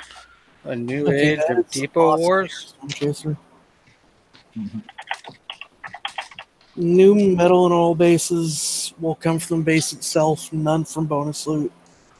So you have to go to each deposit to claim it. That would be awesome.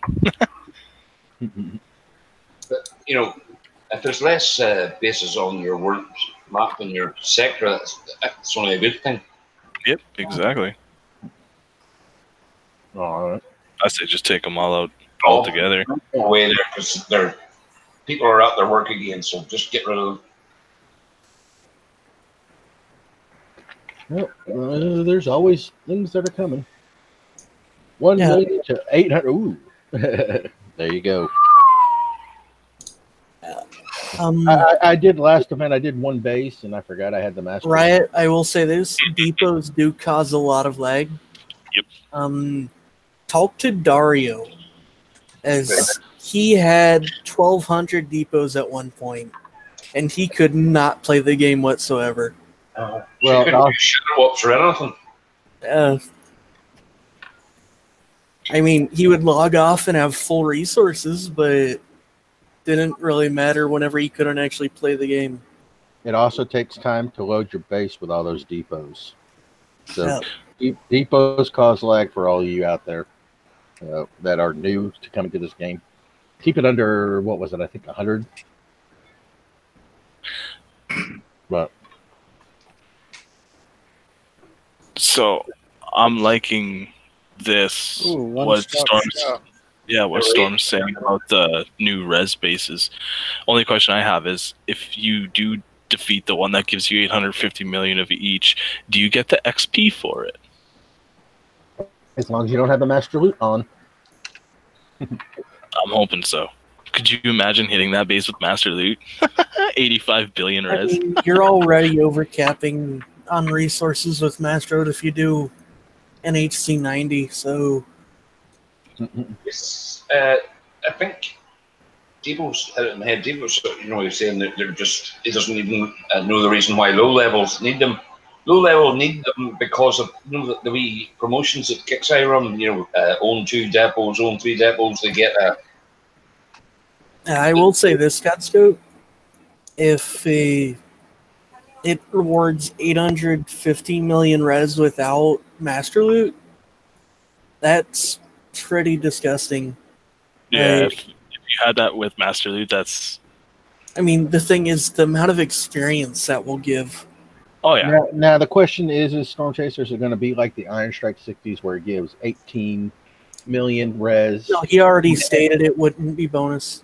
Oh, crap. You're going to level up people.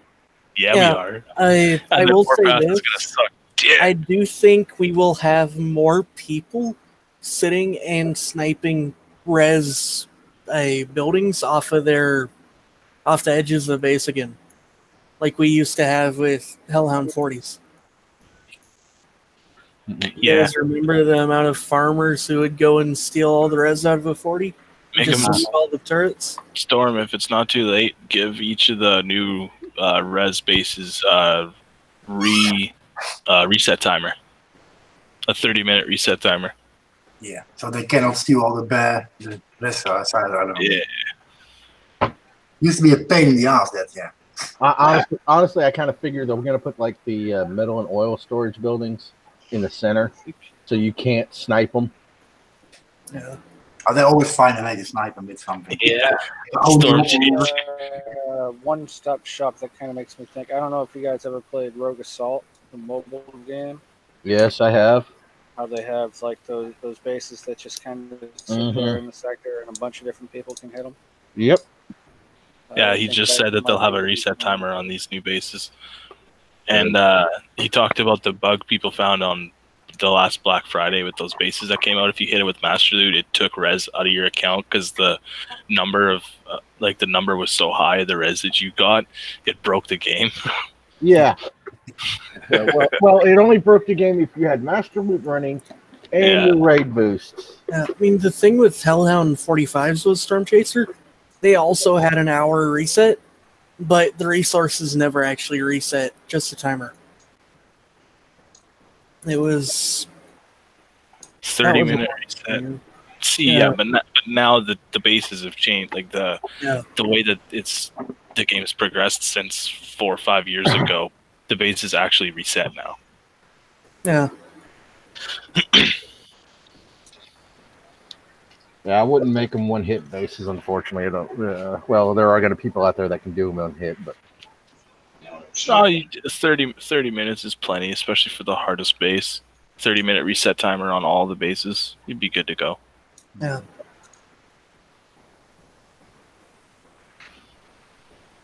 I mean, I still don't understand some of the event bases with a 5-hour reset. It's like, what? And it's a level 20 event base with a 5-hour reset. Yeah, they have it kind of backwards. You should have like the 10-minute reset on like the first 5 bases, and you should have the 2-hour one on like the final ones. well, the first 3 bases are giving bases anyway. In the I event. mean, like after those ones that give you the free unit. Yeah. I mean, the free unit bases are reset on end as it is. Oh. Yeah. And right, the event does give free units. So, one of these days I'm going to get them to do the legendary event. All legendary units given to us, but you have a certain amount of time to do those bases. That would be awesome. Come back with the whatchamacallits, the banks, hover tanks, warhawks, and stuff like that. Yeah, but they have to fix the Vanquisher shield first. I've got Only a for Shadow for Killer. Jay Lawrence. I have not been able to complete my Sickle Syndicate base. Oh, I think those were removed completely. You don't have the Colossus? Yeah, they were removed completely. Oh, I'm 29 of 30 on my Sickle Syndicate thing. So I was one base off of getting the Behemoth, and yeah. What was it? The Havoc you got there, was it? Yeah, the Havoc, the Colossus, the Behemoth. I think after 30 it was the Havoc you got, I think. Yeah, and then the Vanguard, too. Okay, so Storm Chaser says we do have one idea for getting newer players started, a low-level base that only spawns near low-level players, and it is level locked to the low level and awards them flying faction units. I like that. Yeah. Didn't they do that already, though? they can't do that. I mean, they had that with the old event bases, the tier bases, where they would just spawn right beside you in a hex where you had in between it. So I mean, I remember the original event was, you had a base that sat right next to yours. Yeah. Literally, it was your base, and you had your, what was it? you had your one spot you Yeah, could you deploy had your on. red hex that nothing could land on before the event. Mm-hmm. Those were And that was your base. Nobody else could touch it. That was your base, and you had to go attack it 3 different times. Yep. And then you had your defense in yours, and it just kept going on and on and on. And it's like when you hit wave, whatever, you automatically unlocked this unit, or you hit. Nobody could jail you in for your event. Yeah, that too. Well, they could still jail you, but it would be kind of hard. Yeah, they'd jail you. You couldn't get. They couldn't ruin your event. No, they couldn't back then. They could just make it so that you can't get resources. Yep. So yeah, they would have to. They can't get rid of the riflemen or the mortar team or whatever. They have to have something to start off with. Yep. So yeah, ideally pre-built units would be better, but they have to have that limitation. So hey, that's a nice idea, Devo. Have one boss base right by us, and it's just our boss base.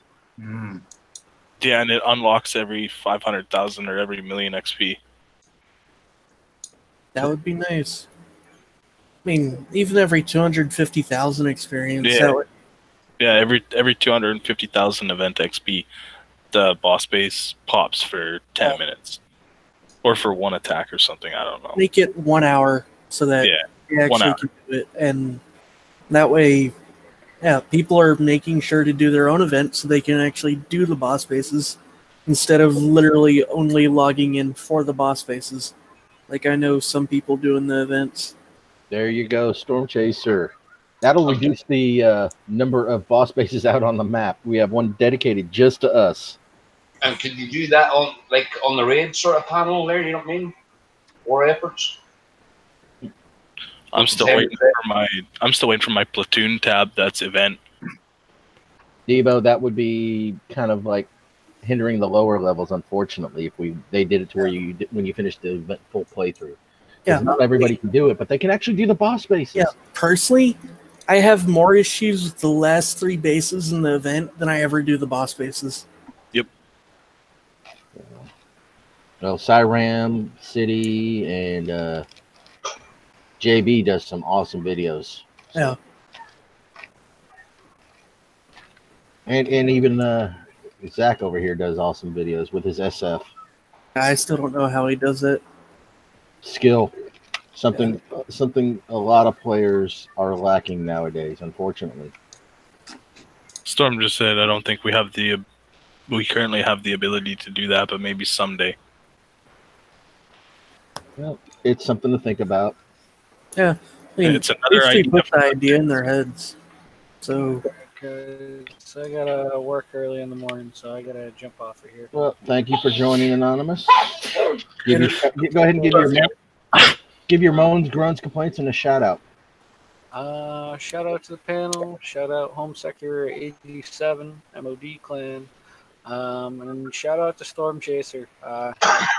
Good stuff, man. Thank you for taking the time to listen to the players and give us the teasers and being, pretty forthcoming. It's refreshing to see somebody from Kixeye who makes an effort to reach out to everybody. And that's me out. Take care, everybody. See you, buddy. Thank you. Night. All right, it looks like Storm Chaser is getting ready to go. So Good night, Storm Chaser. thank Thanks you for coming out, Storm. Thank Hope you have a nice travel home. It's Uh, California is it's And remember, keep the jumps locked for the event. no, you've got to do a Scooby. Let him be able to jump during an event. Yeah, just Scooby. That's all. That's the only person that can jump is Scooby. Yeah. Yeah, there you go. He'd certainly scare a ton of people jumping into their sector in an event and smashing. Or jumping into a sector and helping us with our events. And Scooby's pretty much a boss in himself, so only him being able to jump would mean. Yeah, if you flatten his base, and he jumps to your sector and you flatten him, you get 50 million event XP. Oh yeah. Oh, that would be hilarious. Just to run through, maybe, honestly. Oh, dude, I'd send him 1,000 gold to take everything out of his base and let me flatten him.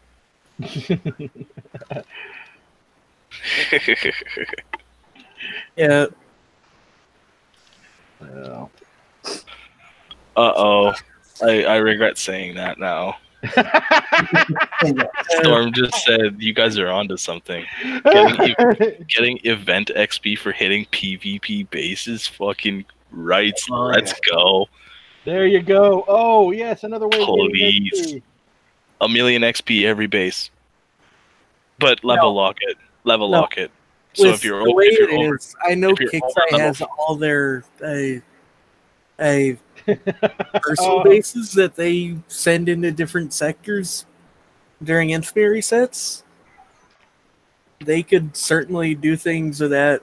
They can give XP. yeah. Level Yeah, lock that it though. would So be if you're great. level 40 or higher, like if you're in the level 40s, you only hit in the level 40s. If you're in the level 30s, you only hit in the level 30s, so on and so forth. And you get 1 million XP every base you flatten. 3-star only. If you 2-star it, you get zip. Yeah. I wouldn't be doing my event then. I'd be Me neither. I was going to watch that crap. Yeah, I'd probably pull a Taco Man and just sit and smash everybody in the sector. Like doing it. I know a sector that would be incredibly butthurt. Yeah. Hey, I jumped to your home sector just to flatten you every 10 minutes. You'd never get me. Yeah, I would. No, You'd you be wouldn't. sitting in your own bubble, Godscope. You're damn right I would. Yeah. And even if I was open, you still wouldn't be able to get into my base because you wouldn't kill the tunes around me. Maybe. Although I could see. No, he gets KS to snipe the tunes outside your base. They And still then wouldn't get it. Gets in there himself. Now, Storm, there will have to be one restriction on that, honestly.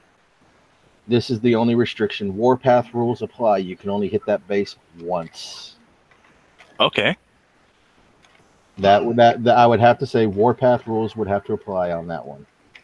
Okay. So he just said you get X number of flats, and then you hit a limit, and you get no more XP until you use a restart. Okay, you get, let's say, 500,000 per base, and you're allowed 10, or even 5. You're allowed 5 bases, and then you can't hit anymore. Maybe 100,000 a base. That way, it's not so much. Yeah. It would still be 10 bases for 1 million.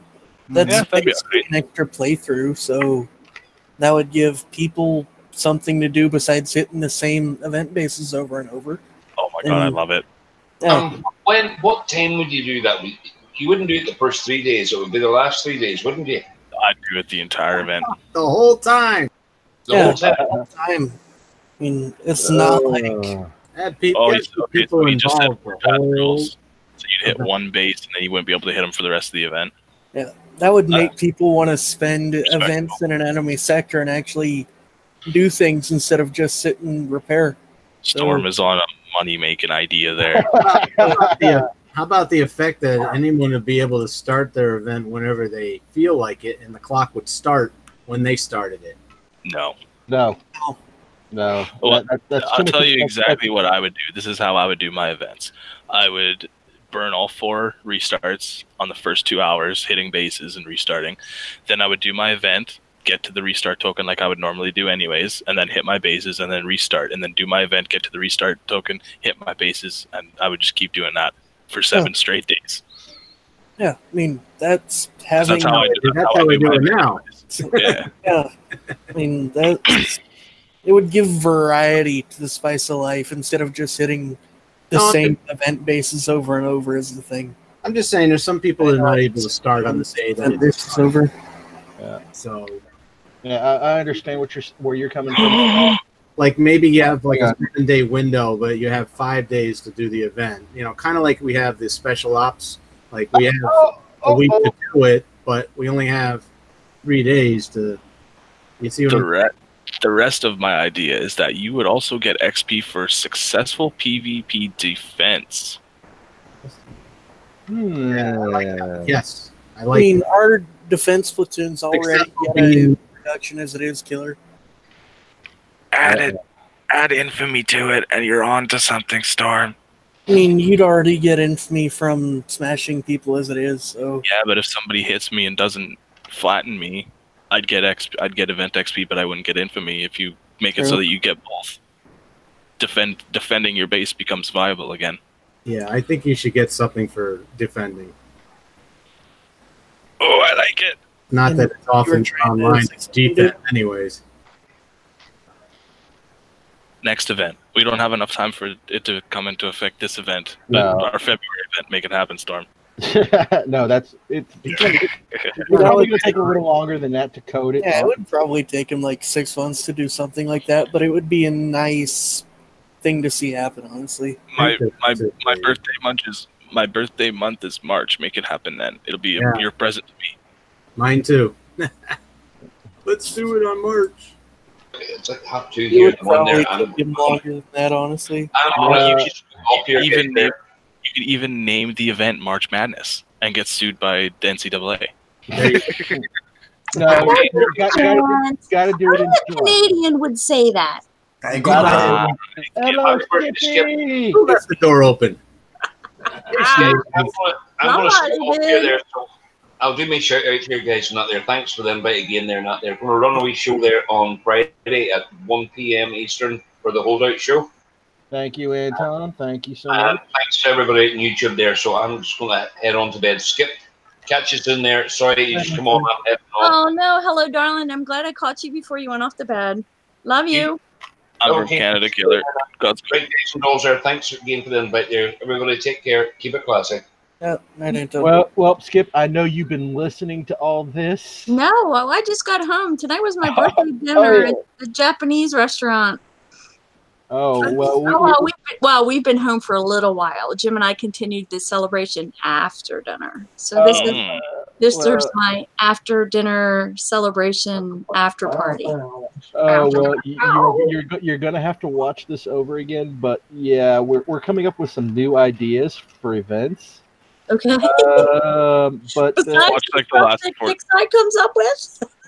Well, watch the last half an hour. Yeah, watch the last half hour so far. But however, the main thing is adding a PvP track to the event. Oh my god, that would be so awesome! I've been asking for that for years. The gist of it, my idea was, mine and Fel, we collabed on it. 100,000 XP for each PvP base, and you're allowed 10, and then you hit your limit until you use a restart. Oh, that would be kind of cool. I mean, true PvP. Yeah. I mean, it would have the warpath rules, so you couldn't hit the same person over. That's okay. Thank you. Yes, having the warpath rules. Of course, we didn't. When we suggested this a couple years ago, we didn't have warpath. So yeah, we would have had people hitting their alts over and over. But yeah, this warpath rules. I'll say this: if we implement that, then yes, open up the jumps for the event. Oh my gosh, that would be awesome. That would be insane and awesome at the same time. But don't open the jump until this is implemented, please. Thank you. Yes, please. although about 7 events ago, Jump stayed open the whole entire time and nobody noticed it. I was very surprised. Until like the second to the last day, Jump was never turned off. Well, somebody noticed it because you just brought it up. I know. Well, I noticed it because I got hit because the event wasn't over and Scooby came and hit me. So that's how I knew it wasn't turned off. And I was like, whoops. And I was like, I'm not telling anybody because that's all we need. Yeah. Yeah, Scooby didn't actually head to bed. He's just been lurking. Oh, he's popped up in chat a few times now. Oh, yeah. Has it been I don't have YouTube open. I just happened to somebody sent me, must have seen I was on Facebook. There he is. Yep. I see him. Yep. Somebody sent me a PM on Facebook and said you have to join the show chat. I thought it was the after show. I didn't realize you guys were still going. Oh yeah, we're still going. Yeah, we're actually Storm Chaser's asking us kinds of questions now. I reversed the roles instead of us asking him. Try the event before the PvP event just to make sure it's okay. Oh yeah, that would be cool. That would be cool. Yeah. Honestly, in all honesty, I'm just going to throw it out there. I know that there's got to be some big wig out there that must be saying no. We don't have the trusted testers anymore. We don't have covert ops anymore. But I really do think, I mean, we haven't had one in a while, but it would be really great if Storm Chaser, maybe Friendly Fixer. I mean, you don't even have to involve the mods because I know how some of the players feel that mods have bias towards other players, which we really don't. I mean, if you guys could see the people who show up in the groups that we have, you'd be surprised about the people that we recommend. But had them hand select a group of people, maybe even pick them from the show panels. Again, I'm not a producer, so don't include me. Pick a random group of like 10 or 12 players, guys and girls, because we have some really kick-ass female commanders out there. And I mean good ones, not farmers like me. And get something like that together. And not so much as a test server. I realize that the whole test server thing's been pushed back so many times. But just, I hate to say the word secretly, but honestly, there are people that can be trusted in this game. And you send them a PM in Discord or whatever, and you say, hey, meet me in such and such a sector. And you find a sector, and then you guys have one of those kinds of things. I mean, I think it could be done. Maybe not. I don't know. I mean, maybe I'm just dreaming, but I would love to be able to see something like that where Kixeye, because they used to do that. They used to grab Jano and Rocket and Data King, and they would grab some of those guys and say, meet me in sector such and such. Granted, we had 400 sectors back then, so it was really easy to find a dead sector, you know, and they would try things out on one another. And I think that would be great. Open up Sector 201. Specifically dedicated to that. Well, Storm just said that they're still working on fixing the test servers, but we talked about it earlier with the new PvP changes that will eventually happen. Storm said that an idea that they're bouncing around is doing mini PvP events on a weekend. Oh, that would be awesome. Yeah. And we all said that'd be an awesome thing, and then that kind of nullifies needing the test server because you're using your entire game base as the test server. Well, heck, I mean, maybe people don't realize because it's, you know, more than 50 days between PvP season ending, but I believe this is the 3rd time. I could be wrong. It may have only been 2 times. I believe this is the 3rd time that they offered us bonus infamy. This past weekend was a blast. I had a blast, and I'm a freaking farmer. I mean, I had a blast. It was not just, I never left my sector. And I hit 30 I didn't have to leave my sector because we had so many enemies jumping in. It was so much fun. The only thing I wish that we could see better would be the infamy that we're getting off of tunes, because I'm not really that great of a base hitter, especially if the person's online. All you have to do is ask Mofo Joe from Dogra, Darren, some of those guys from Sector 22. I suck at PvP. Even when they challenge me to a 1v1 and they tell everybody in their sector not to hit me back, I suck at PvP when they're online. But I love to tune snipe. I'd love to know more about how much infamy I'm really getting from the tunes when I'm sniping. Because, I mean, I think that would, you know, give me a little bit more incentive to snipe more. I don't know. Especially when you lose 20 plus to a buggy. Yeah, I did. Jim lost some just a couple weeks back. The guy just hit him with a buggy and jumped. And we're still trying to figure out how I lost more than 20 infamy just off of a buggy. I lost 14 about a month ago. Same thing off of a buggy. And again, we don't understand the infamy Kixeye math, and that it's not a formula that, and I don't think they 100% understand it either. That's not a put down on them. There's so many different factors to it. But the only thing I could attribute it to is the guy was so low in infamy, and he was such a low level player that he got such a high amount of infamy, 14 infamy off of a buggy. I mean, I just think and that wasn't a bonus infamy weekend. I don't think it counts towards tunes anyway, though, when we're sniping on bonus infamy, does it? It's just the bases, right? I thought it was based on the percentage of infamy that you have now, and I think they dropped it down. If I remember correctly, hearing something or reading something, it was 1%, dropped down to 1%. Oh, okay. So let's say you have 4,000 infamy, they're going to get how much infamy? 1% of that. 1%. Okay. So. Let's see. What does Scooby say? I lose more infamy from defending than letting me get a flat. Oh, that's interesting. Yeah, because the heavier tunes that you kill, the more infamy you lose. Or the heavier tunes that get killed, the more infamy you lose. The more infamy you use. Oh, good. Those guys that jumped into 161 last night, the tunes that we caught their Darkstorm. The one guy we caught his Jug, his Prophet, and something else. Skip, are you online right now? Me in game? Yeah. Let me see if it finally loaded. Yes, I am. 146, 258. Right. And people, we're talking about the test servers here in the side chat, and I just want to bring it up real quick. The biggest issue that they had with them in the past is people would go into these event preview servers or test servers, whatever you want to call them, and all they would do is PvP. If we're doing a test server or a preview server for the event, it's all you got to do is lock the PvP. But everybody in a Warpath bubble, you can't hit a base. You are there to do the event and the event only. If it is to see how a unit would react in PvP, then you would open up the PvP. But if it's for, like, you can modify it for the specific goal of why we are in that specific server. Because that was the biggest issue, is because you go into this test server, you have 10,000 gold on your account, everybody was just PvPing, they weren't doing what the hell they were there for. Yep, that was a big issue.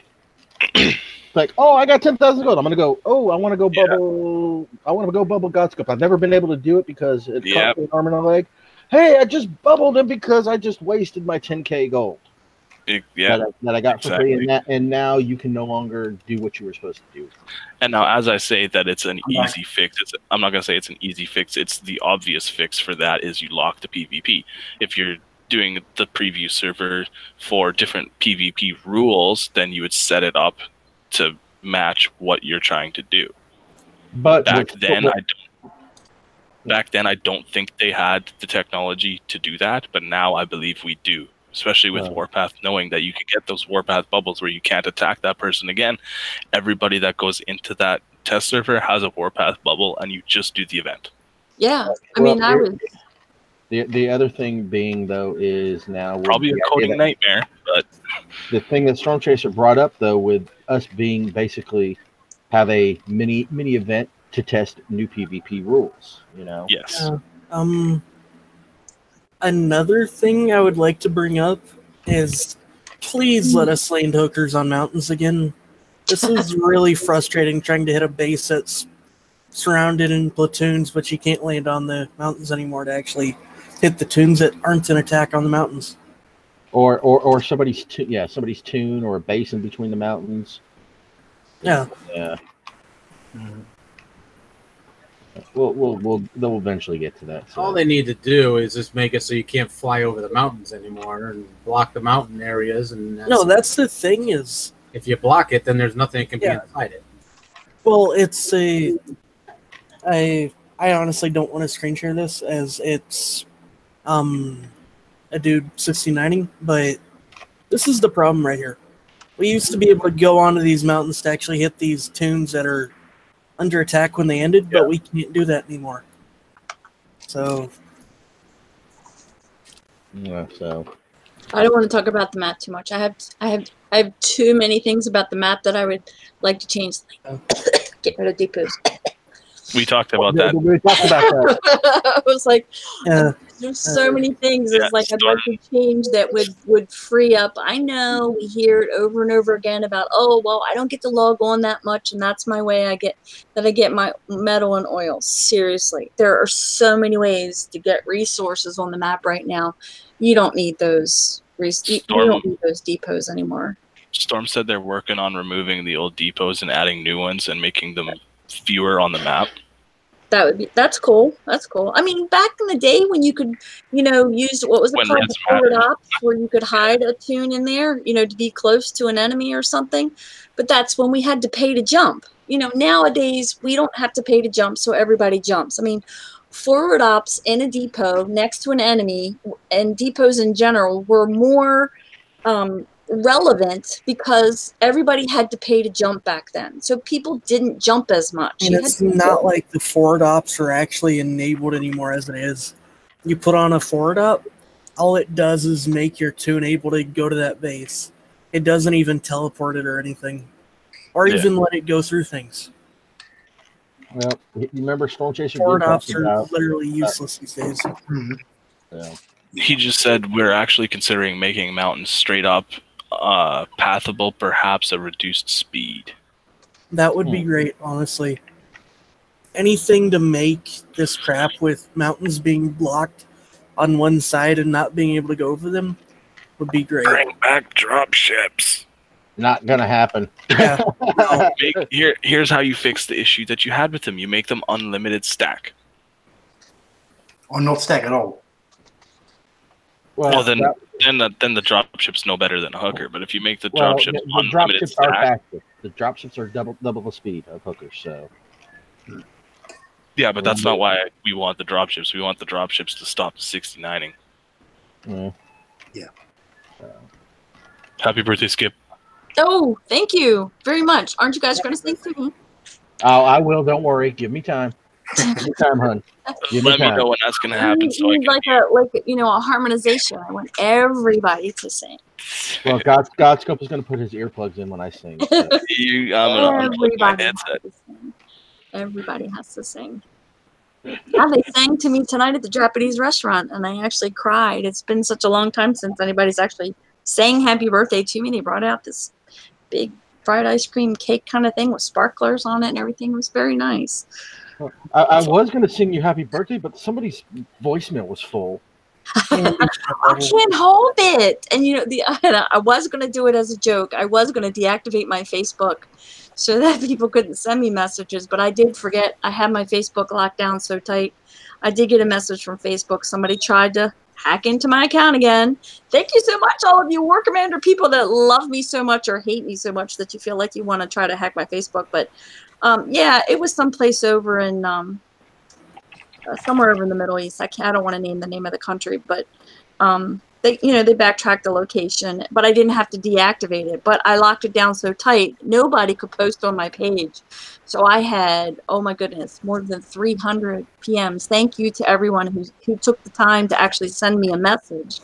I totally forgot to allow people to post on my page. And yes, my phone voicemail was full. Like by 10 o'clock in the morning, it was full.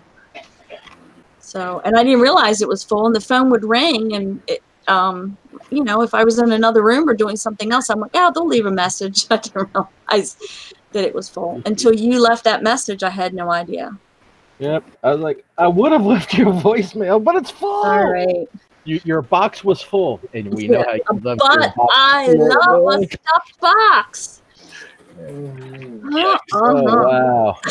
Jim just said, Well, this show has been going on for over 2 hours.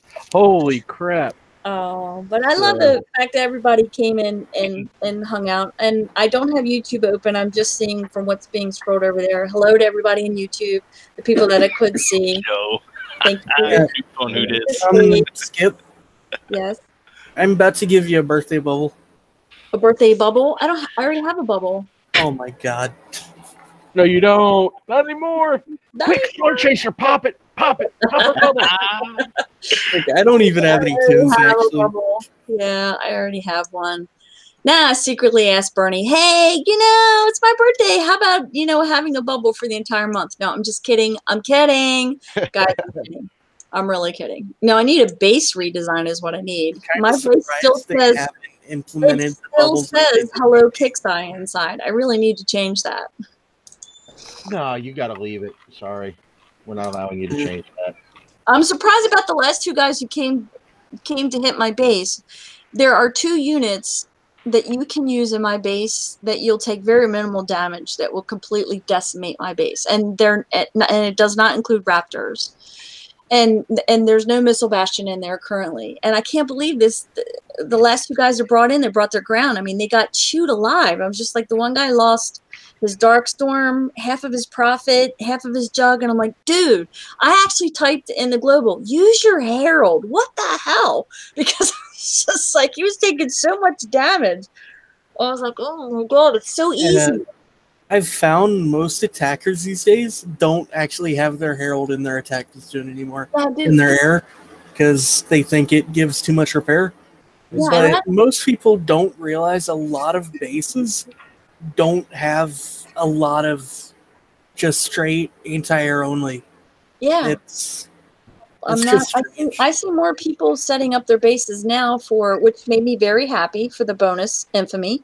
A lot of people had it more set up for anti-ground, which made it easy for me. I'm just no anti-air technicals at all. They just have straight regular machine gun techs or something. Yeah, I haven't. I never got. Oh gosh, when I came to the game to play more vigorously, I was becoming a new moderator, and I when the Onis came out, I didn't understand them and didn't understand how to fly them. So I never really got into those. Those of you guys, same thing with the Spectre.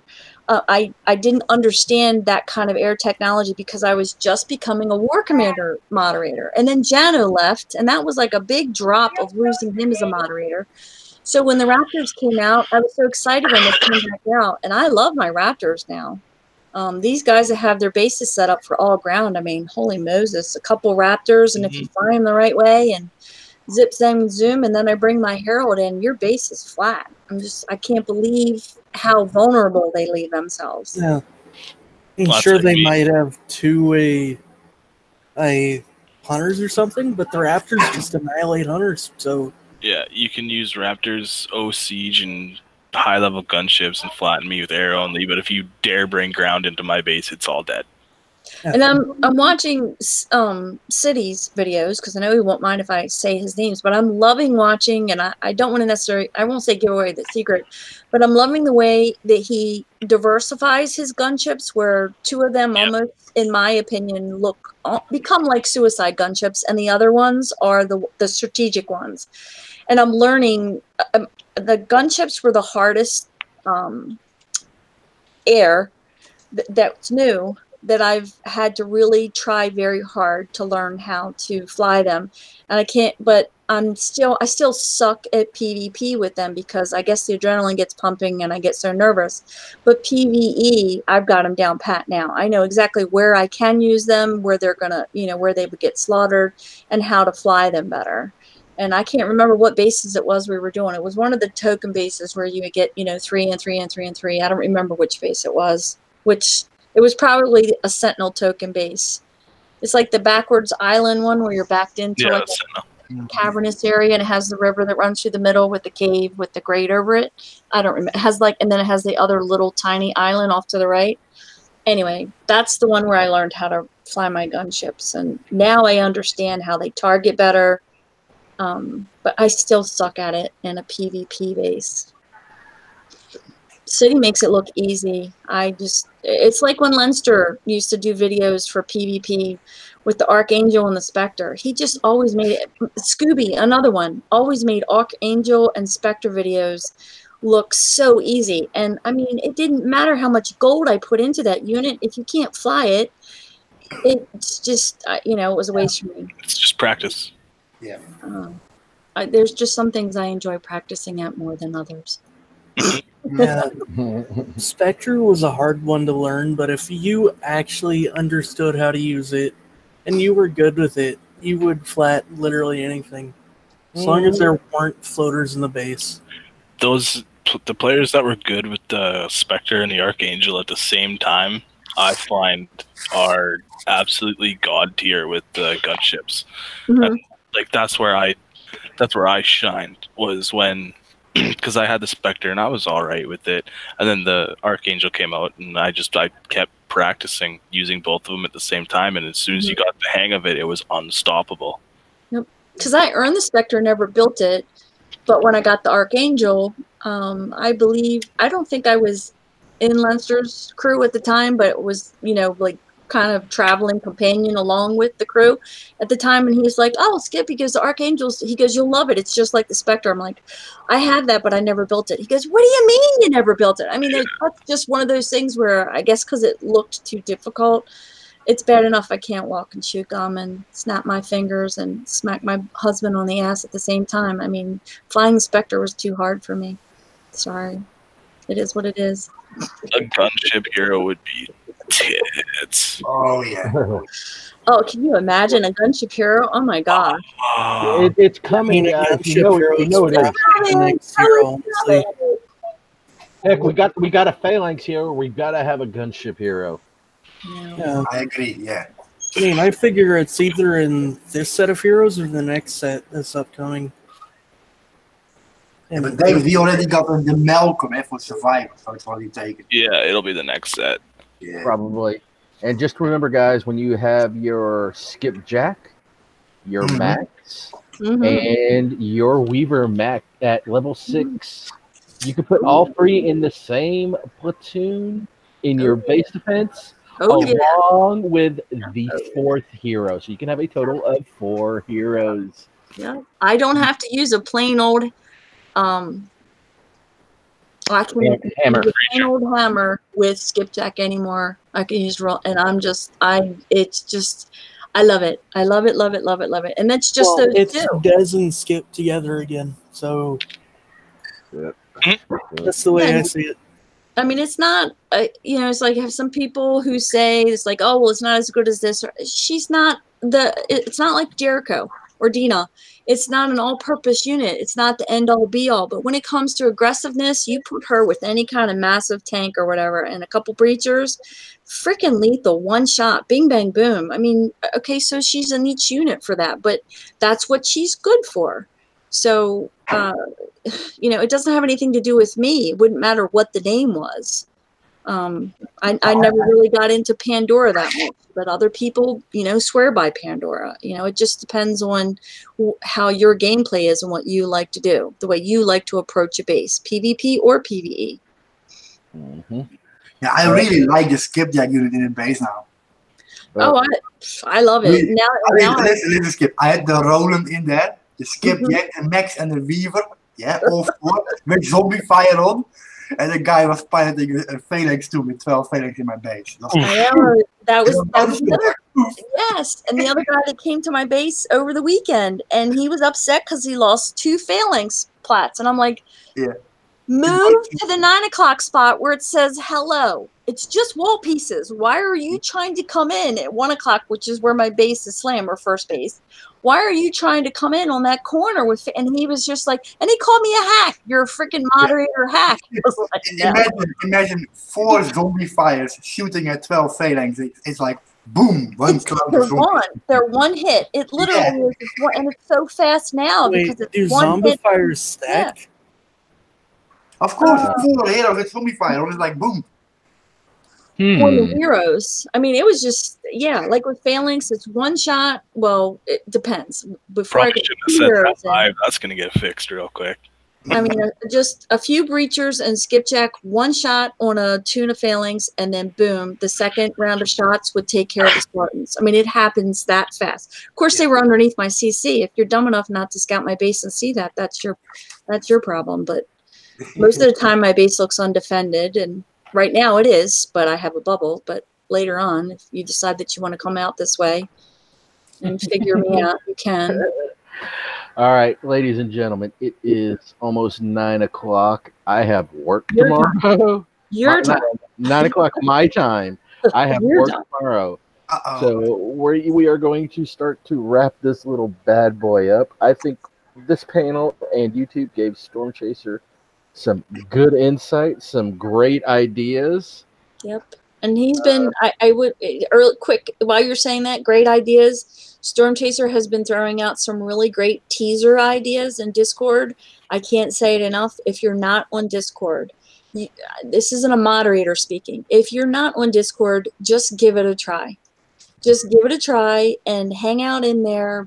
You know, think like Kixeye time frame, West Coast time frame, Pacific time, and hang out there during the day when you see Storm Chaser and a lot of the other guys, you know, their green lights on the side, and just watch the kind of interaction that happens there.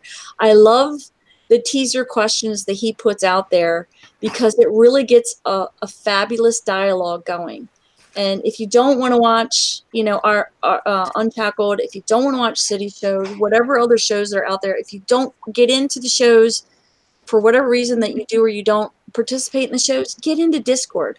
You won't be disappointed. I promise you. There's just so much information. The man's like a machine. I wish he would spend a little bit more personal time for himself, but the man's like a machine. And I love it because it brings an open dialogue from every kind of player base. New players, old players, returning players, PvP players, people that are really into, oh my gosh, there's like a Corpus cult thing going on over there in Discord right now. Yeah. There's like several players that have converted everybody over to the Corpus faction and how great all the Corpus units are. I mean, we all know what the strengths and weaknesses are, but thank you for the Storm Chaser for constantly engaging the community, because this is what we need. It doesn't matter what group that you want to hang out with or what show you want to hang out with. Get with like-minded people and share your ideas. And I promise you, if there's a moderator watching and somebody makes fun of you for it, or they put you down for it, or they name call you for it, they'll just get moved, or their comment will be moved, or they'll be warned. It's great to have an open dialogue with the team. The communication from Kixeye when it comes to War Commander is absolutely unprecedented. And it needs to continue. We need everybody in the community to participate. Whether you like me or not, whether you like David or not, whether or not, I'm sorry, Dark Shadows or not, whether you like Dav or not, whether you like any of the mods or not, get in there and have communication with the team. Forget the moderators. Communicate with the team. And if you want the link to the official Kixeye War Commander server, click on the Show More. The link is down there for the official Kixeye War Commander Discord channel. If you have problems getting in, grab any one of the moderators, or most everybody here on the panel, I believe, is in Discord. Grab somebody that you know that's regularly on Discord, and if you have problems with the link, or you have problems getting in, or you don't know how to use it, we'll get in a hangout and show you how to use it. It's really easy. And you'll get hooked on it. You have no idea how easy it is to get the information. The calendars are there. The announcements are there. There's problems that happen in the game before you can send a ticket to customer support. It's brought up in Discord. The engineer will grab it. You know, Storm Chaser grab it. As the lead dev, one of the product guys, one of the QA guys. Bernie will grab it, somebody will grab it, a moderator will grab it, and the next thing you know, bing, bang, boom. Before you can send a ticket, they're on it.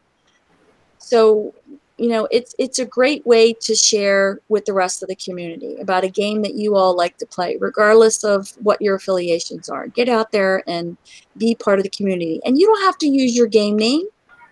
You know, if you're a member of TP and you don't want people to know that you're TP, change your name to Fluffy Bunny. I don't know. If you know, it doesn't matter. Forget your alliance. Put some other kind of generic name out there. If you're proud about it, then put that out there too. Be prepared. You know, KT, TAO. I mean, geez, I heard some guys were fighting the other day, and I was like, guys, you need to take this to a PM. Well, he should expect it because he's TP. It doesn't matter. The communication was about the game, not about whether or not you liked each other in an alliance. Yep. All I'm going to say is this. It's like this show. You leave your tag, your alliances at the door. Come on, guys. It is about the game there. It is not about who you like, who you hate, who you're fighting today, who you're fighting tomorrow.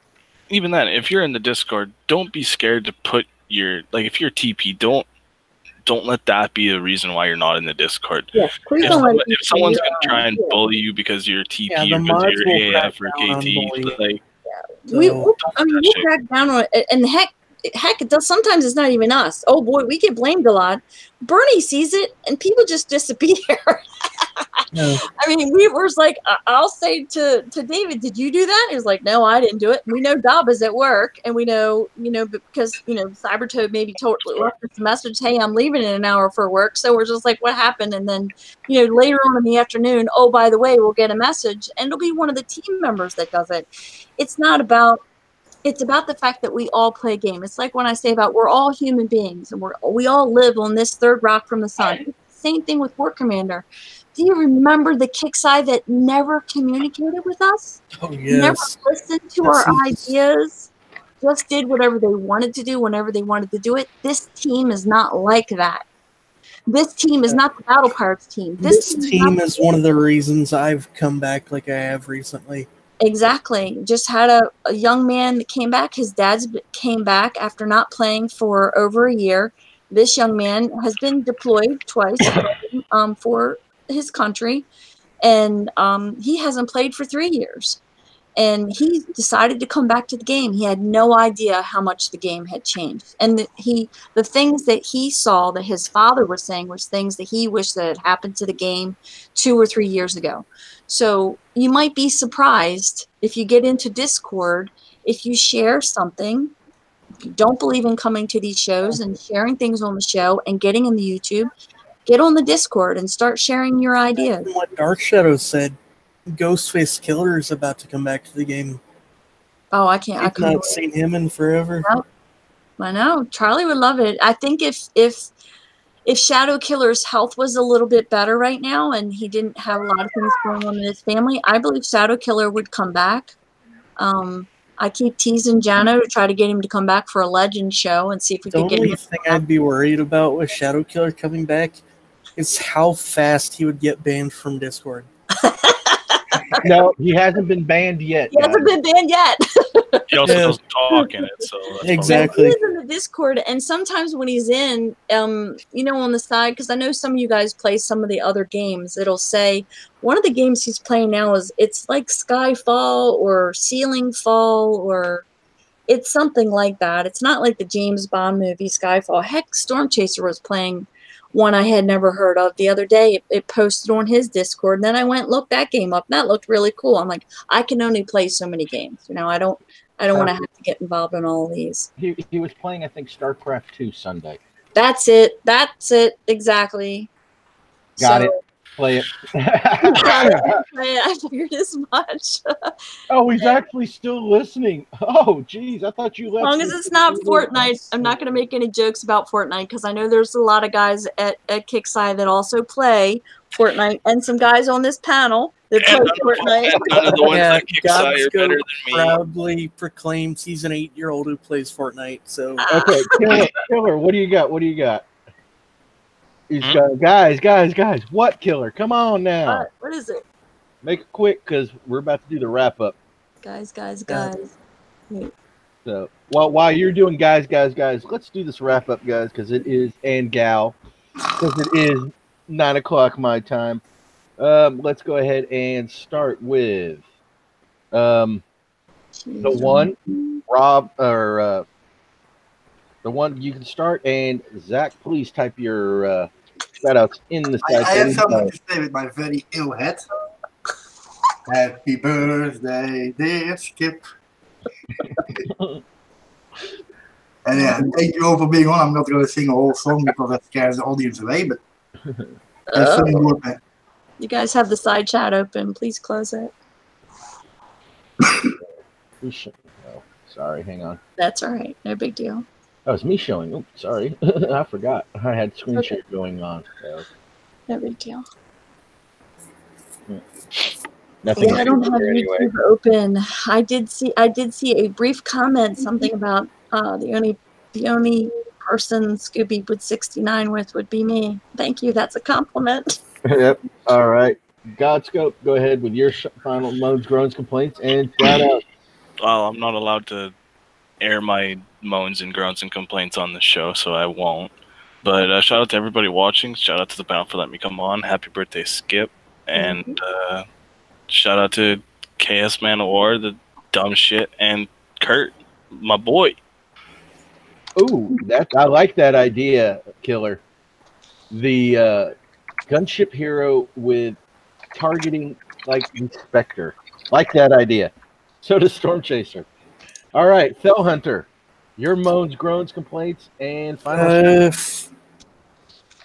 No real moans. My only major groan is having to get all my units up to snuff.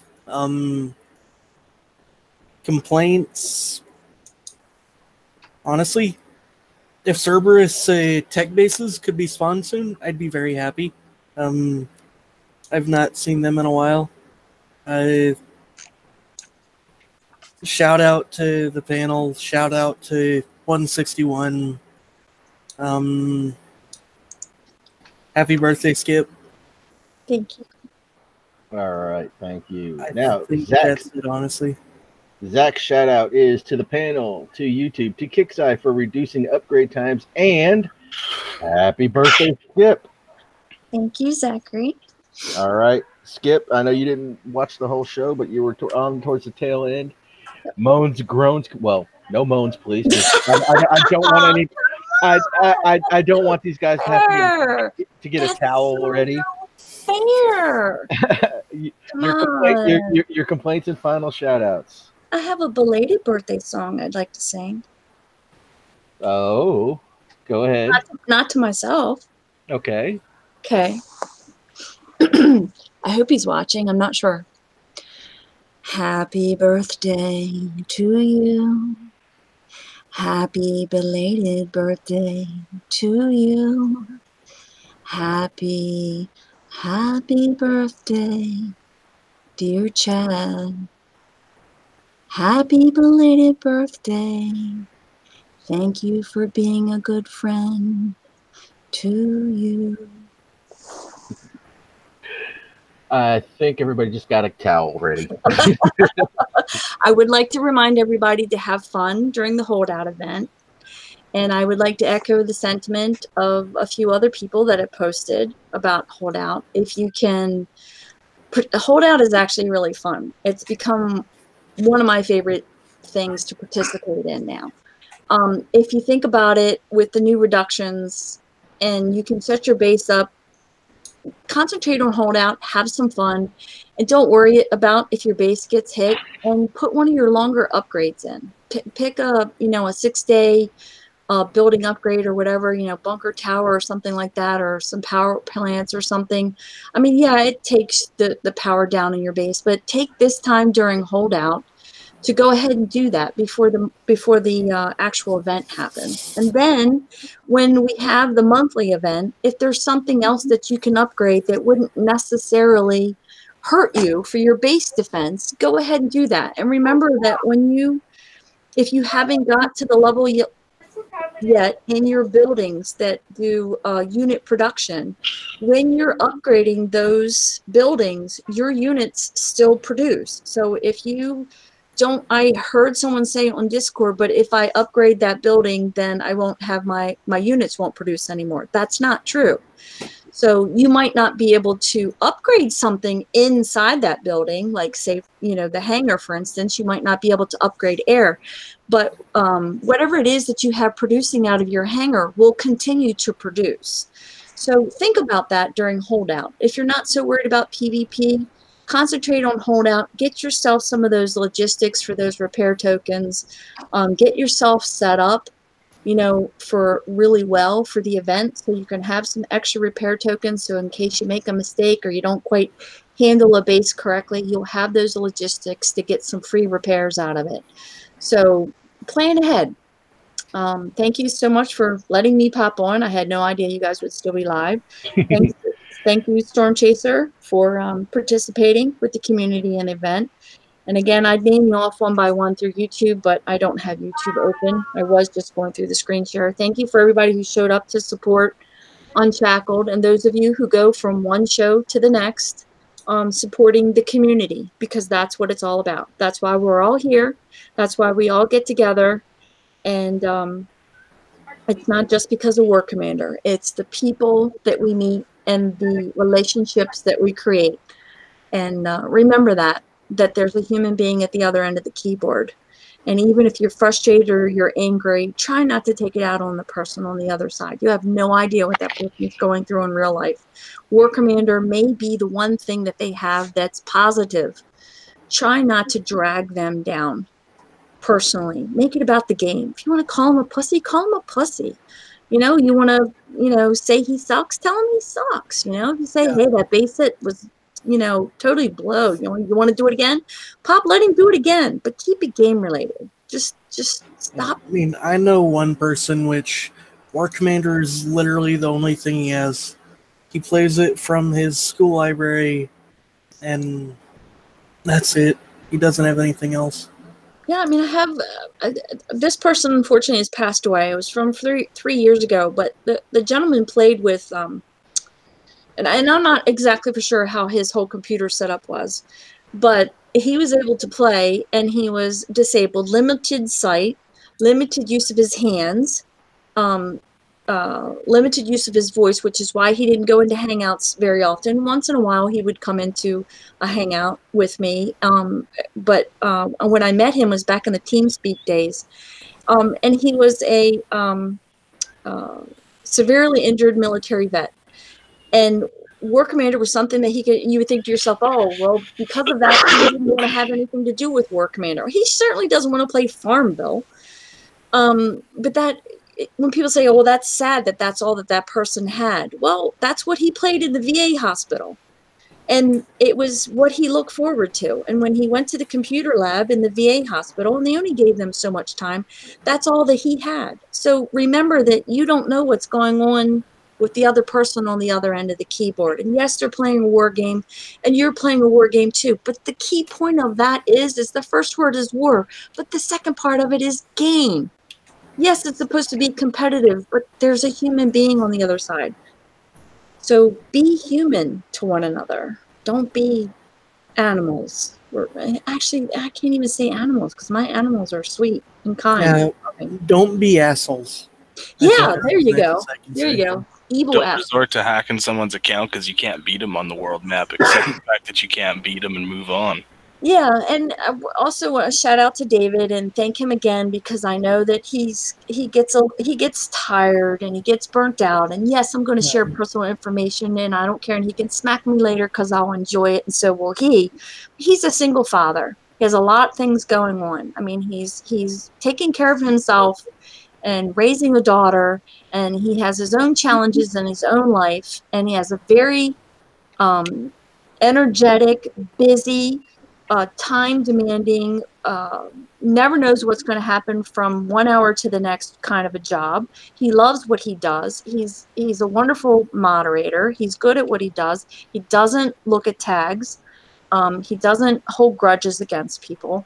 And he's very thoughtful and kind person. And the fact that he takes time out at least once a week to put on a show and grab a bunch of people and get together and put something like this together is wonderful. I never wanted to do it by myself, and I never did.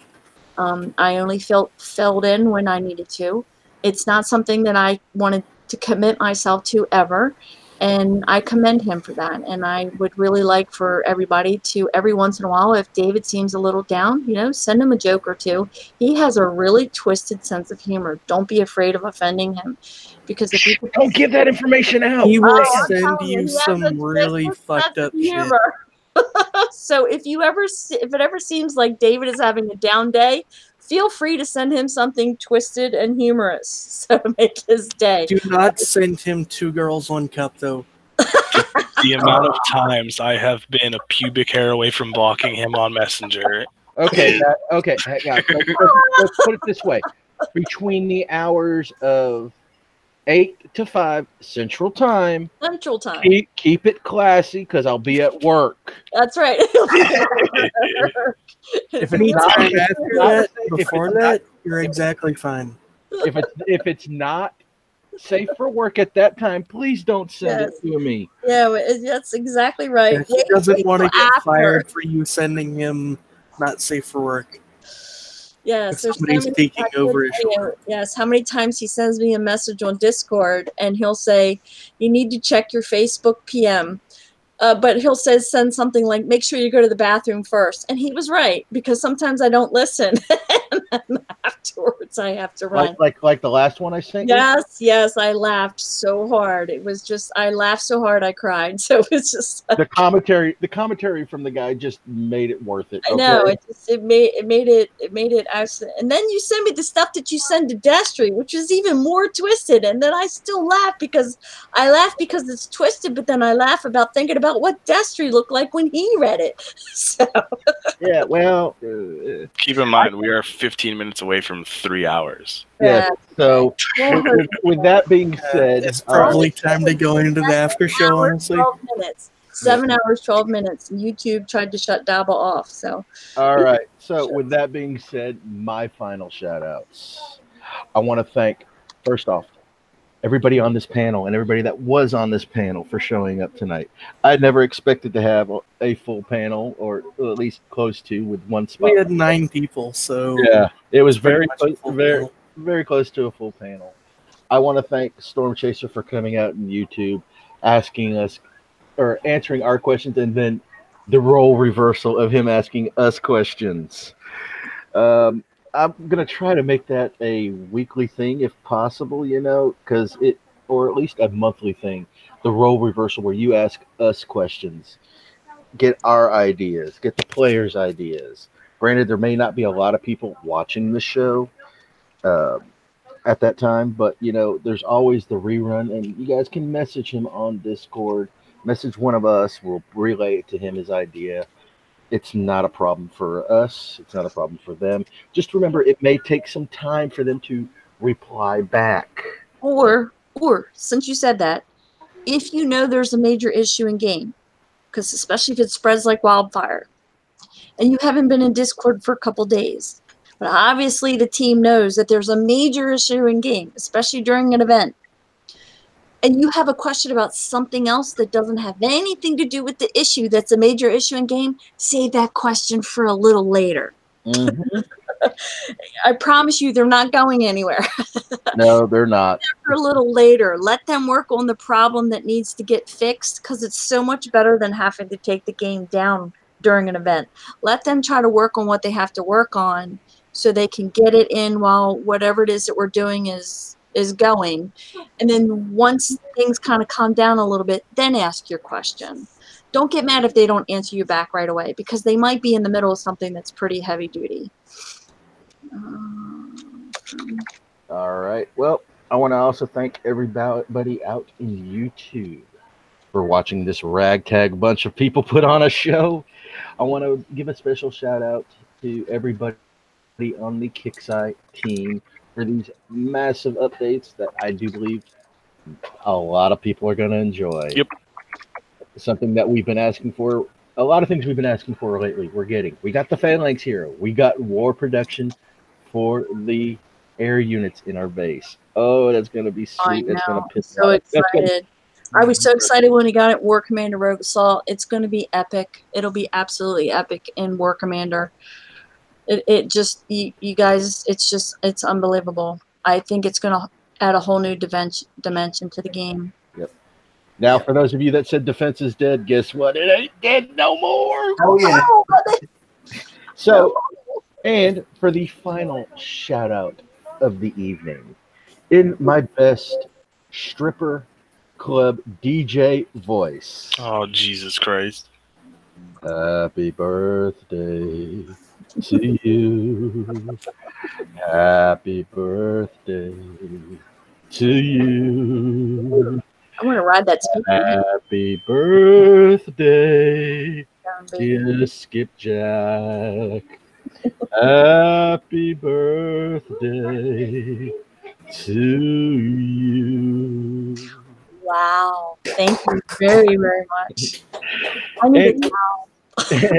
And with that, ladies and gentlemen, this is War Commander Unshackled.